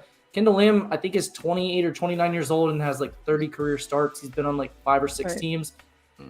Been around, seen some different things in terms of systems, played against some high-level players in practice and some game scenarios, but I don't know that either one of those, although I would like them from the vet aspect, is really better, more talented than Josh Ball or Let's Go.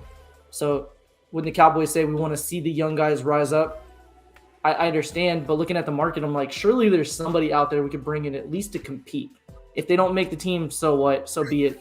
But at least bring them in so you have some competition there. Right. Yeah, sorry. Locke asked me a question. Yeah, I agree. Yeah. Loki, and this is before, I guess, my guy Matthew Lennox, Star Conscious, joined A to Z. I actually did a show with him on this channel last year. He came in on, brought him on live. We had a good time with him. He already knows his family. He has open invite anytime he wants to come on here. So I don't know, does he have anything lined up per se that you know, or he's just waiting right now? Not that I know of. I know he's always doing something. He flew to Nashville today. Yeah. No, I mean, in terms of what we do at A to Z, he's always writing, whether it's like covering the Cowboys or even filling in for other teams. He's probably the hardest working overall writer we got there, behind maybe Zach Reagan, just because those guys, it feels like they put out more content than anybody else. And I know people probably know A to Z probably the most for either Skywalker Steele or Mauricio Rodriguez, or even Longhorns fans who follow Cole Patterson. But really, Lennox probably puts in more on the keyboard than anybody else. And I put in probably just enough. He does. I mean, he was a part of with me at Starboys Network, and I pounded every week. There was 2-3 articles pumping out every week. He's a phenomenal person. I've heard. I don't know if I'm misspeaking, but I've heard that. I don't know if this is a during the season segment. I know that Skywalker brings up your articles all the time. He always brings up all the A to Z writers and gives you guys a spotlight on the show. But I've heard that Shane and Lennox might be joining A to Z from time to time during the season. Is that? Have you heard anything about that? If I hope so, but that's new to me. Well, there you go. Breaking news. Kyle was dropping some news that I didn't even know about. I hope that's true. Yeah. So do we. Yeah. I tell them I have the face for Prince, so I mean it makes a whole lot of sense. Quit it. Feel that. I'm saying talking, but here I am, struggle face forward.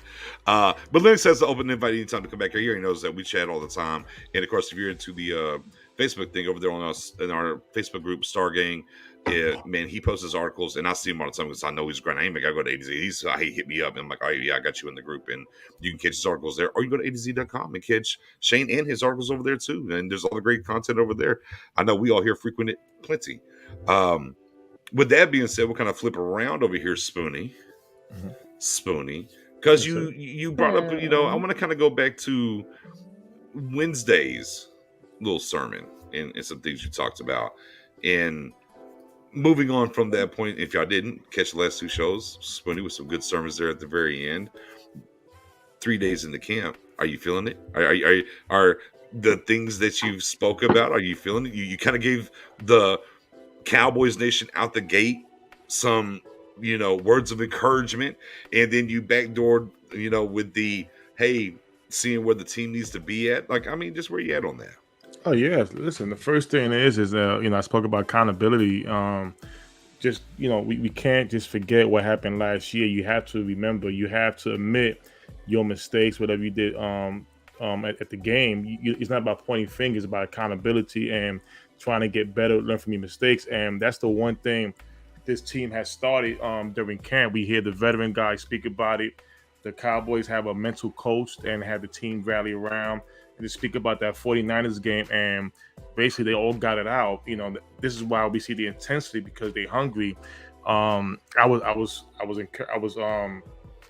watching Cavante Turpin, his interview. I wanted to see his interview so much because I know the issues he had faced, and why he didn't come to the NFL. And I always say, as a man, you know, you making mistakes, but you grow when you admit your mistakes, and you try to just get back into it and be strong about it. You know, the young man has been out in 3 leagues, never been in the NFL. He has tried, and the one thing what I love he faced the media. You don't hide from the media. Everybody knows what happened. Everybody knows what you did, but he faced them like a man. And by him coming out, admitting his mistakes and the things he had, the things that he has done as far as his character, his maturity, going to church, giving himself to God and stuff like that, and still fighting for a spot. He came out and said 3 teams reached out to him. When the first was the Dallas Cowboys, he already made up his mind. He said it was a dream come true, and things of that nature. And, you know, he does things for the community. So when I see that, I see a young man who's healthy, who's hungry. He wants it. And that's what I want for this team. We all watched the team for the last couple of years. Circus, a lot of issues, a lot of, you know, overstepping the coach and things of that nature. What I see the last 2 years is very different. When I do my sermon is about intensity. It's about wanting it, being hungry. Let's be honest. We as fans, we watch this game every day, and we, for the last couple of years, you know, we've been hurt. A lot of questions. We're tired of asking the same question. We want some answers. So things of that nature. So the one thing I love so far right now in camp is that these guys get it. And I believe it was Campbell who said it at the space, and it was a great quote. You know, we all know the organization. We can't fix that. But this team is ready to play. And I'm listening. I drink my Kool-Aid. And Cole, I'm gonna say this to you right here, brother. You said 2-0. Uh-oh. I say 6-0. Leaning in. Oh, 6-0. 6-0, Spoon. I'm stuck. I'm gonna tell you this right here. Tom Brady is gonna wish he took that Fox Sports job. Ooh. Hey, I'm all for it. I'm gonna tell you that right now. Or go to Miami that was the hot rumor. Him going to Miami with Sean Payton. Yeah. You know, I'm gonna keep that 100. The intensity is up there. These guys are. When you get a Javon Curse, who he sees himself as a 23rd best safety in the league. When we see Malik Hooker, where some people are saying he's not coming back. Anthony Brown has been thrown under the bus as far as being the number 2 cornerback. Look what he's doing right now. We got CeeDee Lamb coming out and said, I can't be the number 1. Not only that, he's watching Justin Jefferson get all the love. Watch what happened with him and Dak this year. Ezekiel Elliott being told he's not the same. He's garbage. Give up the game. He's gonna have a good year this year. These guys want it. They want it. And that's all we asked for. And I'm telling you right now, you said 2-0, I want 6-0. We're going for that goal. Okay, we're going. Spoon. I just need like 2 seconds because I want to circle back to Spoon saying that about Turpin, being a victim of domestic violence. Yes. I truly do hope there are gentlemen out there that can make that circle and come back. Yes. And my initial reaction when we signed Turpin was, damn it, this guy did this. And then I dove in and I saw his quotes and I saw him hold himself accountable and saw the things that he has done within the community to right himself. Right. And I applaud the young man for doing the things to make that difference, because so many times they don't and they just pass it by. And I'm truly rooting for this guy that he has crossed that bridge to being a better person and learning from his mistakes. And I applaud you for doing that and calling and showing the world what he can do. Oh, 100%. So, you know, 100%. 100%, Yeah. Cam. But, you know, just real brief. They're just part of my experience from my last career that I'm done with. And I always told the young man's, we're not all not perfect, and we will all never be perfect, but to be a good man, and to be a better person, you got to have accountability for your actions and the things you do. Some people, you're always going to be judged for what you did, not what for what you did before, not what you're doing now. That's part of life.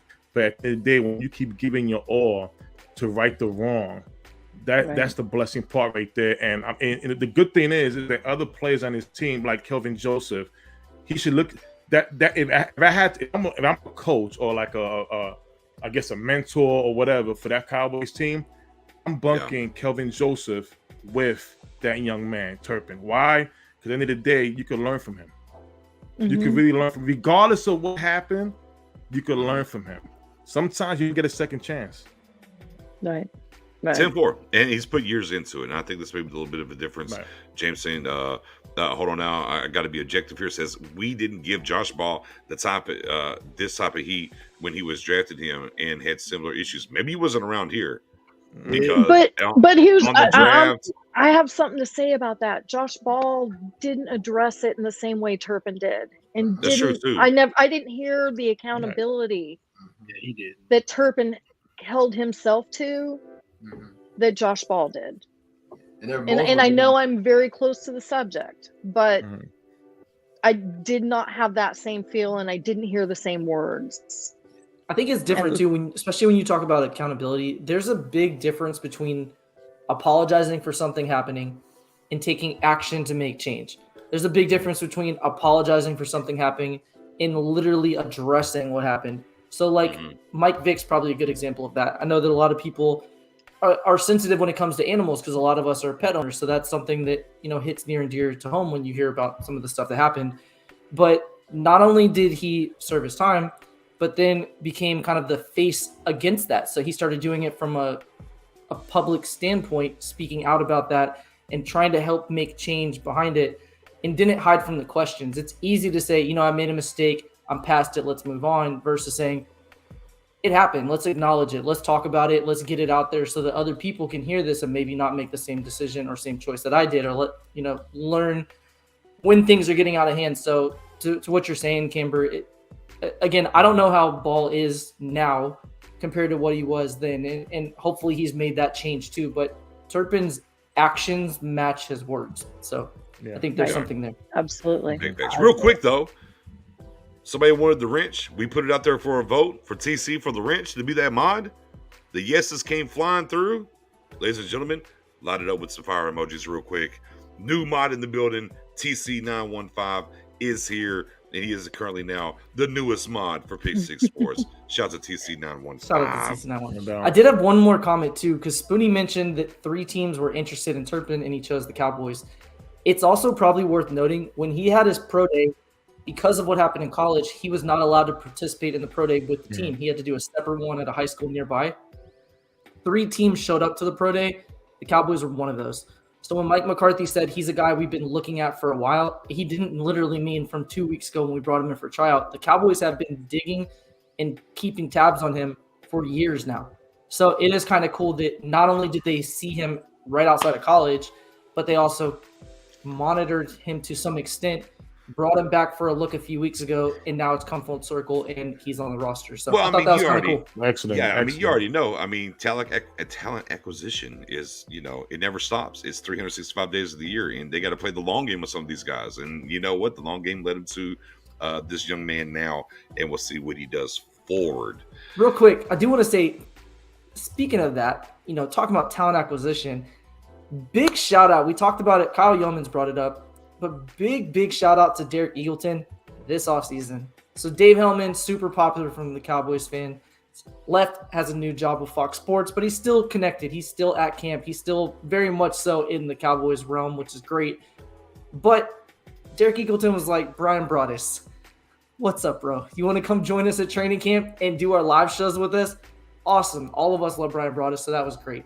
Then he was like, Patrick No-C Walker, you want to join us as a full-time member of the Dallas Cowboys community? So Derek Eagleton, I believe that he is full on talent acquisition, being a 365 job because he crushed it this offseason. He's like Will McClay. There you go, Shane. Next time someone tells you the Cowboys, they don't mean what they say, Derek Eagleton, props to him. That part. Absolutely agree. Absolutely agree. Cole, you okay over there? Good. You hanging in there? I don't know for a second. I was like, did he freeze? I'm not sure. My man was in the zone. I didn't know real quick. He says, hold on. And it says, how do I unmute my mic? Never mind. I forgot. We're not on Twitter. Fair. But guess what, sir? The link is at the very top here in the chat. You can click that link and come over here and we'll see if we can figure out how to unmute your mic. Shout out to our guy. But Can I yeah. ask Cole once and again. Shane a question? Yeah, go for it. Yeah, go out there, man. Come on, man. It's freestyle. Do your thing, bro. All right. So as we are into camp, 3 days in, haven't seen what players look like with pads on. The name Ridgeway was brought up earlier because we've seen little small clips here and there, but not a lot because he's a one tech. Who's the guy next week as they have a padded practice that you're most excited to see? Cole, go ahead. We're just talking about the line, or you talking about anybody like anywhere, the whole team, like anybody that and that may be a guy like Vasher who we want to see pads on for the physicality standpoint. Or maybe it's a guy like Ridgeway or somebody that you just haven't seen enough of yet, or you're just really looking forward to seeing in pads. Jabril Cox. I want to see more of him. That was what you want to say? I was ready to count down. Like I hadn't seen him in almost 300 days. Exactly. I'm ready to see him because we only had that memory of him at the Giants, and then of course he got injured during the Vikings game. So I feel like we put a lot of what he did with that goal line stands. That was awesome. But I want to see what more he can do. So I'm looking forward to seeing if he can take that next step. And I'm looking forward to him, and I'm also looking forward to my guy Marquise Bell, man. I gotta see what he gonna do because when it comes to them pads, I'm ready to hear some pops, man. I want to hear it. I hope they have plenty of tape on him. I hope they really highlight him on that defense.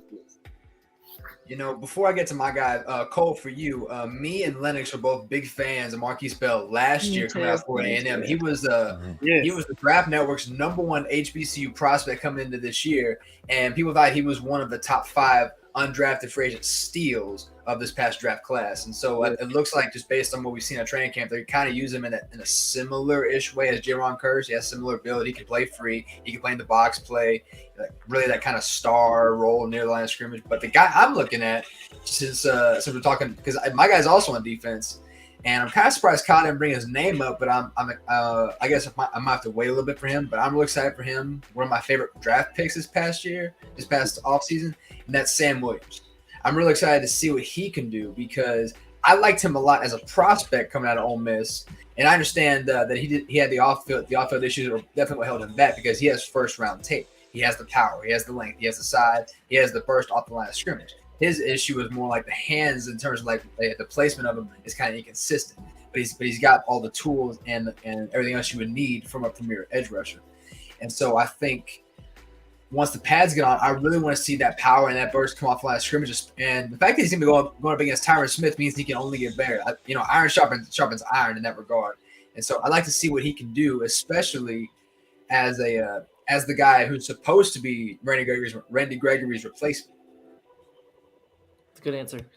Let me ask I got 2 good answers there. So Cam, Spoonie, Nick, I want to hear who you guys think too. In the chat, I saw Tyler Smith so far. Which is a good answer too. I saw another. Well, I don't know if Ultra's not saying Jabril Cox. TC said Micah. I might have gotten swayed a little bit by an interview today on 105.3 The Fan, and it was with Dante Fowler. And to hear his passion and how comfortable he is, and the fact that he's back with Dan Quinn, and to hear that man talk about how he feels he's in the right place. And we know the talent he has. If he's on, he's on. I mean, he's quick, he's explosive, he's powerful.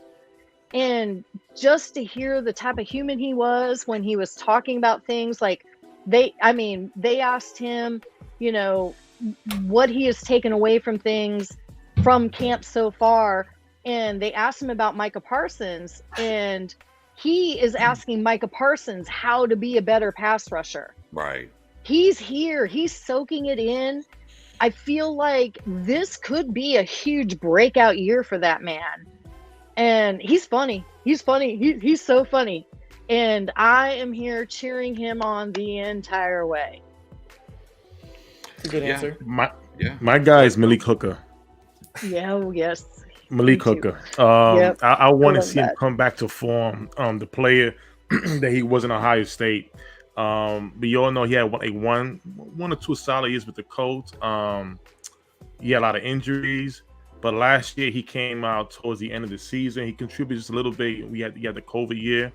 But I'd tell you this right here. Him and Javon Curry, the way they chat in the Twitter about how undervalued they look at safety with the Madden rating, they talk to each other. And you see, that reminds me of the Bash Brothers for the Mighty Ducks a long time ago. You know, that was my guy. Top the 5 Bash movie Brothers. of all time. Yeah. Don't care what you say. I've watched that movie so many times. 100%. So that's what they remind me, the Bash Brother. And we know Javon Curry, how passionate he is, how he answers to the people, how, you know, once they devalue him, you know. And with Malik Hooker, BJ called it. This is going to be the second leading guy with interceptions for the Dallas Cowboys. But we're going to camp next week. I really want, listen, I love Dak. I want him to make Dak miserable. I want to hear that. I want to listen. You got to have that sometime. It doesn't mean the iron sharpens iron, Spoon. Yeah, iron sharpens iron. Right. Yeah, I want to hear that. So there was a play that Dak Prescott saw CD Lamb up the middle on a slant, and Malik Hooker was right there. He let up. And this is a real life game. I feel sorry for the brother.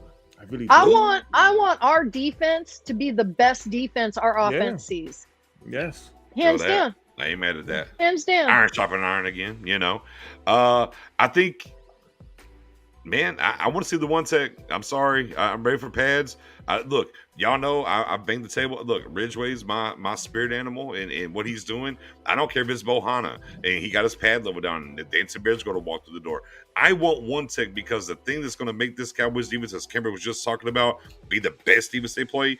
We need a one tech to help with this run defense. It's cool. Hey, look, guys, I love it. I get it. It's NASCAR package. Oh, we got all these different edge rushers playing at the 3 tech and all that stuff. I'm completely fine with that. That's great. They ain't gonna be able to stop the run though. And I pounded the table on this one.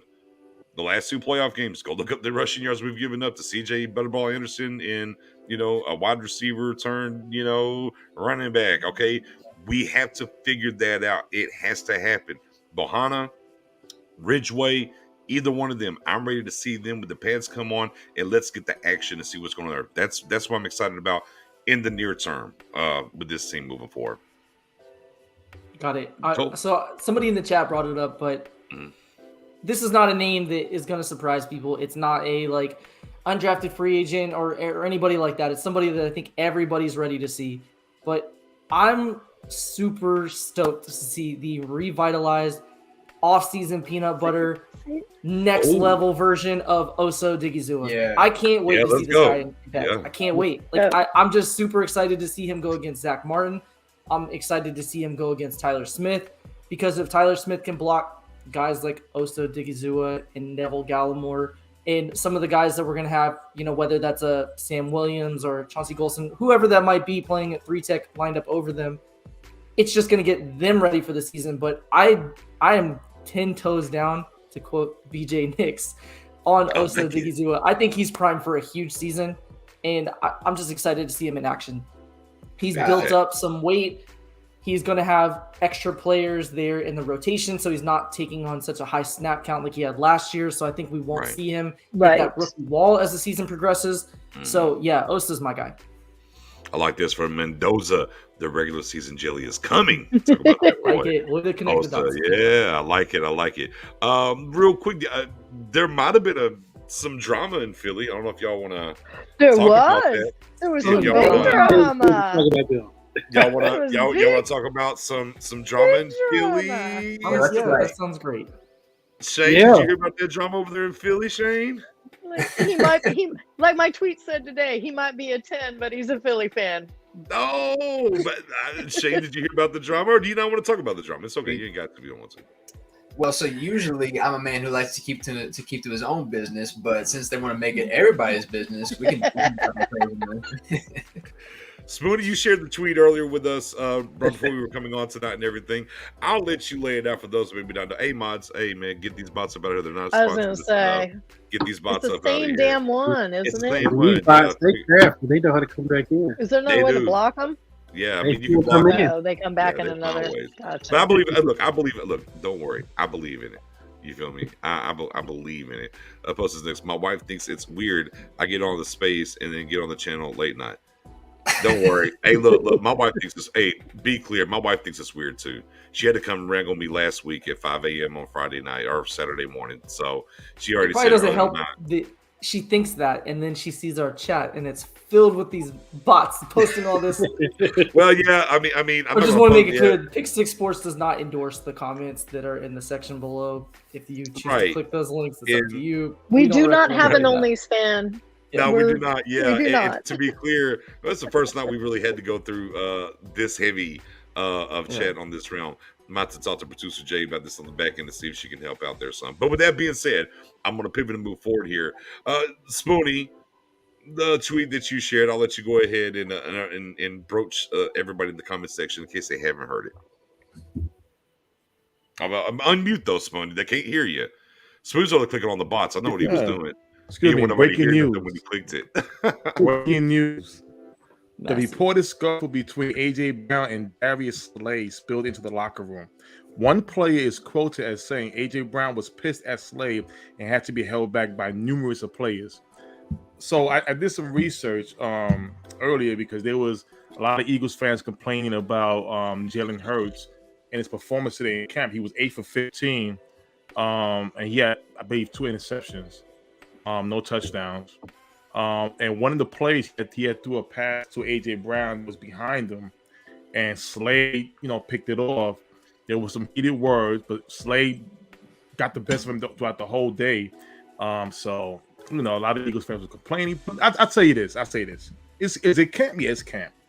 But when you're a $25 million player, AJ Brown is on the Eagles, you want to see something. This tells me that the 32-year-old Slade was slaying him the whole time. The whole time. So the same Eagles fans, content creators, whatever, who was hyping up with the Brown situation. See, you was over there in the AFC. You're over here in the NFC where it's tougher. Okay, you're gonna see some of that. If you don't like what you saw from Slade, wait to dig. Wait till you see Diggs in front of you, because he's gonna dig up in that. You know what? All game long. And I'm gonna tell you this right here, Cowboy Nation. This is why I'm drinking the Kool-Aid. I'm calm. You know why? Because while they was all talking and the draft grades and everything, we gonna work. They were out there singing, dancing, acting like boxers. Oh, yeah. Like boxers. On top of that, making music videos. Yeah, they're having a talent show. Listen, I don't care if you want to do a little Bo Peep dance. Little Bo Peep and X, Y, and Z. I don't care about that. The talent we want to see is on the field. But see, Cowboy Nation, we're seeing that on the field today. We're seeing our talent go to work. These guys are having a circus over there. Yeah, the dream team, the all-star team, whatever we're gonna call them, they're having issues over there. And my God, ain't that some good news? Yes, it is. It's fantastic. We like that. We like. Jump on in there, Shane. Football is a game that's 10% physical and 100% mental. And when you show that kind of weak mentality for everyone to see, all that's going to do is add fuel to the fire for any cornerback that they go up against. And you mentioned Diggs. It might even be Diggs. It might be someone like Anthony Brown. He said, hey, if you can handle him, you damn sure can't handle me. Wait till he goes up against those Giants quarterbacks. The Giants hate them. It doesn't matter who is up against him. He gets all up in his ear. Y'all remember whenever Odell Beckham would go up against Josh Norman, and it was always like a one-off? Or when Courtland would go up against Andre Johnson, it was always something. At this point, A.J. Brown's going up against any cornerback, and someone's going to try and get in his ear, Draymond Green style. I don't even really know if he's going to have a rival. He's going to have a bunch of cornerbacks gunning for him at this point. And that ain't even necessarily like a technique thing. It's just a mental thing. Not to mention, we have a safety that we all love and know that he loves to talk trash. Like, that's J-Ron Curse's thing. He may not be lined up on him, but he will make sure to make comments as he jogs from the huddle to his line of scrimmage. And if the ball's thrown anywhere in his vicinity and lights him up, he will make sure he knows too. But like you mentioned, Diggs now knows that. And all he has to do is during the game, just start chirping. Doesn't matter what it is. Doesn't have to be anything, just enough to get his mind off of making the next play because now I want to get back at you. Now I want to dominate you. Like, you just get distracted. That's all it takes. What'd you say? I said I guarantee someone, whoever it is going to chain snatch him. Yeah. Hey, real quick. Real quick. Y'all know what we do on the Freestyle Friday show. I got Antoine Swan or Swain, however you say your last name, just popped in first time into the stream. Our newest wrench owner. We just passed the wrench to him not even 30 minutes ago. Told him what to do. Hit that sub and like, and guess what? My man done came in here and sub, man. Y'all know the drill. Hey, we get new subs on Fridays. We're lighting up the chat, man. By all means, y'all light up the chat. Oh, look, knows the drill. TCR, look, man, I love it when the plan comes together. You heard? I just love it when the plan comes together. But back on track here with what was going on there. Yeah, notes are being taken right now around the league, and I like Shane. That Giants, you're on to something there with that Giants and Eagles thing and what can go down. I like that. I like that a lot. I mean, you know, BJ I always say, the one who talked the most will be the last one to smile. Right. And that's the thing about it. We all know you got to win the division first to think about playoffs, right? And don't get me wrong, Eagles did a great job in the draft, but draft grades doesn't give you you gotta still play on the field. And just like Shane just said, if you can't handle your own teammate, what makes you think you're gonna handle anybody else? Especially now, again, I have a new hashtag. It's called #dogness. I just made up that word. It's not in the dictionary. Dogness. You got a bunch of dogs in that secondary.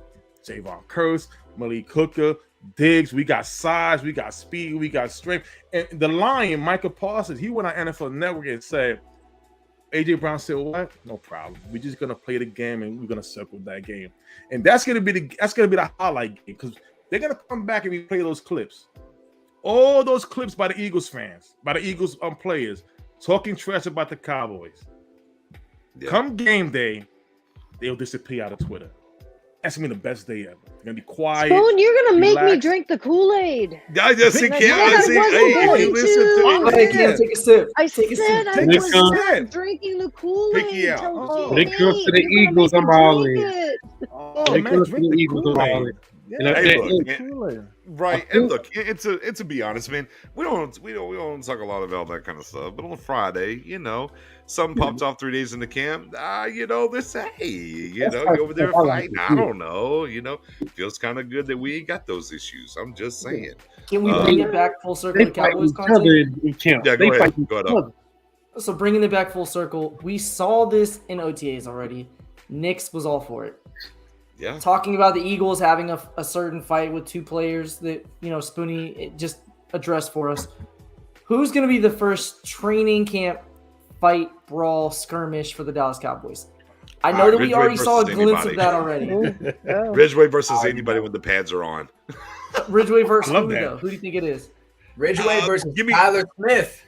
Yes. Oh. That's a good one, Shane. That would be good. You know what? I'm going to go with a different Tyler. Because, look, I've been very vocal about the center position this whole offseason. Tyler Badaz so far in camp. To be clear, he's walking through the door some here now. So let me get Ridgeway versus Tyler Badaz there in the first practice. Let's him get after it. I would say that's probably the odds-on favorite because they're going to line up against each other. They're going to be butting heads. That's an intense spot. I could see that. I don't know if Tyler's that guy that. I shouldn't say Tyler because we have multiple. I don't know that Tyler, to be honest, is a guy that is very vocal, like enough to get under Ridgeway's. But I don't think Ridgeway is that type of guy. I don't think it would even take that. It would just be, you blocked me a little bit too high, got into my neck area, we're fighting. Like that seems to be how Ridgeway is. It's not necessarily like what we were talking about with the Eagles where it might be like jawing. It's just the physicality of caught in the moment. I'm throwing a punch type of thing. So everyone's saying Ridgeway. Yeah. Yeah, and the Tyler Smith Ridgeway from Runnels as well. Thank you, James. Thank you. Yeah. So who's the dark horse then? If everyone thinks it's Ridgeway, who's the Ridgeway Ball non- 2.0 says unfinished business.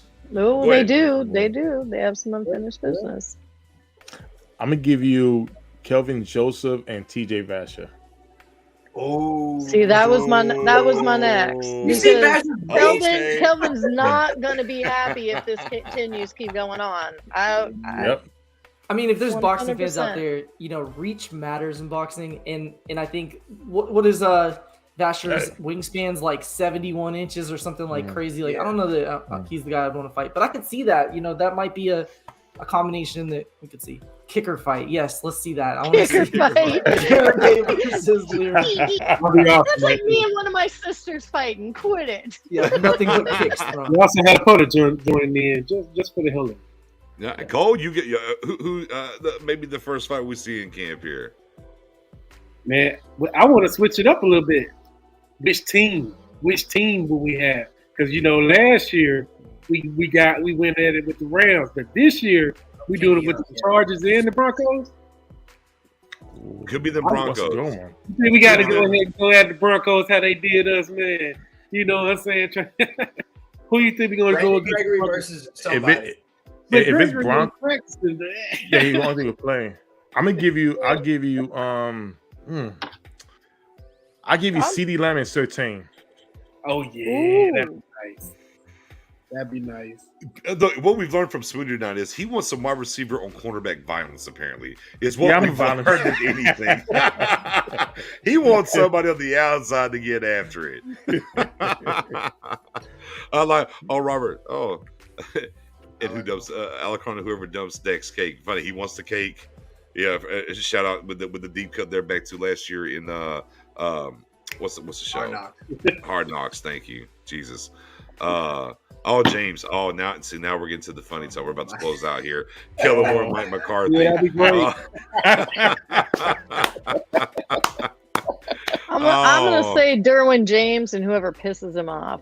Oh yeah. Okay. Can we pull up TC915's comment, by the way, about Vasher? Yeah, hold on. The problem with this one is a pterodactyl. Mike McCarthy would have a. TC, that is terrible. That is The pterodactyl. But I like picturing him as a pterodactyl. So I like that because he has that ridiculous wingspan. That might be his new nickname. I might have to start calling him pterodactyl from now on. Yeah, I mean, where are we going here? Are we turning this into the old school MTV show Celebrity Deathmatch with claymations? Or is that where we're headed here? Are we got Michael Parsons versus Rowdy. Rowdy, okay. How about this one? How about that? Kill Rowdy? Kill Rowdy. Hold on. Rowdy's How about our guy Willie McClay versus Stephen Jones? Oh yeah. I hope Willie McClay waxes hit. Yeah. I'm gonna stop right there.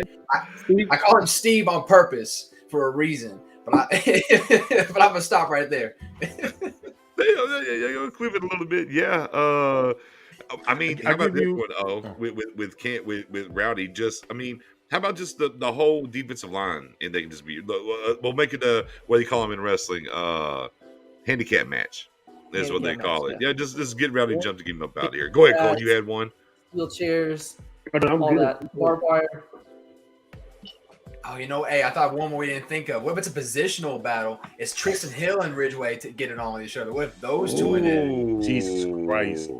That's a new team. For the all the roster guys in a steel cage to fight I was for the about to roster say spot. that. These steel cage death match for the position. Wait. Matt O versus Rowdy now. Matt, my money's on I've been Matt. training my whole life for this moment. I can't wait. Put me in. I should be odds on betting favorite because my level of hatred towards Rowdy is like. See, I'm gonna tell you this. I don't know if anybody watches wrestling. I've been a fan for long. SummerSlam's tomorrow. It seems like we're doing a SummerSlam preview with the matches here. But this is my vision of PO. I want Rowdy to be out in the ring, right? And then all of a sudden, you hear Stone Cold's music pops out, and it's Matt, Professor O. He's walking down the ring with a beer in his hand. Goes in there, stuns him, takes his mask, throws it to the crowd, points the middle finger at him, and then walks to the back. That's how I would love to see PO do. So I'm thinking more like Sting style, that everything drop is it from the completely top. black and it comes straight down From from the the top roof. of the bat. Like that's kind of what I'm going for. I'll give you a Or matchup. for another wrestling point, Rowdy could be Flair, and you could be the Heartbreak Kid and say, "I love you, but I'm sorry," and kick him, and get him out here and retire him. But it couldn't be real because Matt never loved Rowdy, so I can't I can do it that way. It would be a lie. Rowdy's just gotta die. Yeah. I don't care how. So question for you guys on Cowboys content wise. Well, I know Rowdy's Cowboys content wise, but Jalen Tolbert. He's that chemistry that we heard about pre-draft or really post-draft that Dak, kind of handpicked him as a guy that he would like to play with. We're seeing that. Like, that's exciting for me. I know it's really early. I know they're not wearing pads, but Dak's targeting Jalen Tolbert. There's chemistry already, which is good. So it's nice to know that they already have that rapport. But yesterday, Jalen Tolbert ran an out and up. It wasn't like exclusive to him. They were repping this. We saw it from other receivers too. But his head snap. I don't know if you guys know what I'm talking about, but as a wide receiver, there's a lot of different things you do. So your release matters. So there's lots of different releases that receivers do to set up the defensive back. And what you're trying to do is get the defensive back's hips to flip.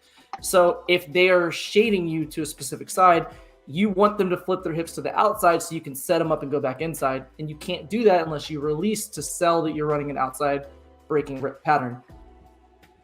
Head snap, though, is something that a lot of receivers add onto the repertoire as they get in the NFL, as they start to progress. Sometimes you see it at a high level at college, but a lot of times that's an NFL adding the infinity stone to the gauntlet, so to speak.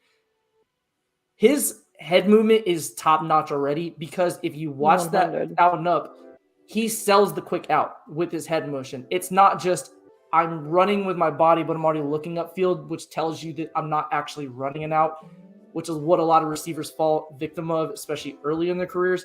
He's already throwing a nasty little hip swivel. And when you do that, the defensive back they have no other option but to bite on it, which allows them to then run upfield quicker and gain that separation. So the fact that he's doing that already and Dak's hitting him already through 3 days, like I'm super excited about Jalen Tolbert. Whatever my excitement level was he's before, natural at that. is even higher. I just feel he's natural at that. That's like a natural thing to him. I don't think that's something he learned. I mean, and he could have. But right. You're so right. Seeing him do it, it's like a natural movement to him. It's not anything that's like preconceived or something. He does it. If you can find clips they're out there. I know John Machota had one, so shout out to him. And I think Michael Gelkin had one too, where they show all the receivers running the same route in succession. You pick up on stuff like that. When you see 4 or 5 or 6 or 10 in our example now, guys running routes, 2 or 3 of them, you'll be like, oh, that looks smooth. And then 1 or 2 of them, you'll be like, wow, that was like nasty. And then the rest of them, you're like, okay, that was a decent route. Like that may work in certain situations. But the way that he's running his routes already, I like this college game film. He's a better route runner than what I realized. So I'm excited about that. Which we needed because we lost our best route runner.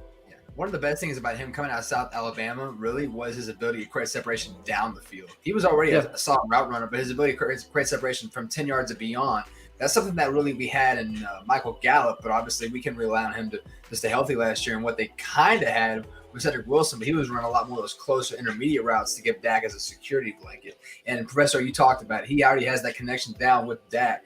Going down to Miami, I think Aisha is one to point out in the chat. But a lot of it is just because he was a Dak pick. I think Dak knows where those receivers are at. He's trying to get as many of them as up to speed as possible, because we know how deep the receiver room was last year. And this year, and we talked about earlier in the show, it's CeeDee Lamb, Michael Gallup, and a bunch of unknowns. Because really, we don't know what James Washington's going to be. We hope, but we don't know. Jalen Tolbert's going to be the eventual wide receiver 2, 3 button kind of guy.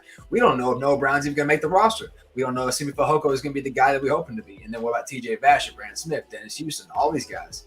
And so I think I think that connection did become natural just because he is a natural route runner. But that ability to create separation down the field is what's going to help open the offense up in an aspect they didn't really have a whole lot of in the second half of the season. Yeah, and I think even and see, just add on to what y'all guys are saying right there.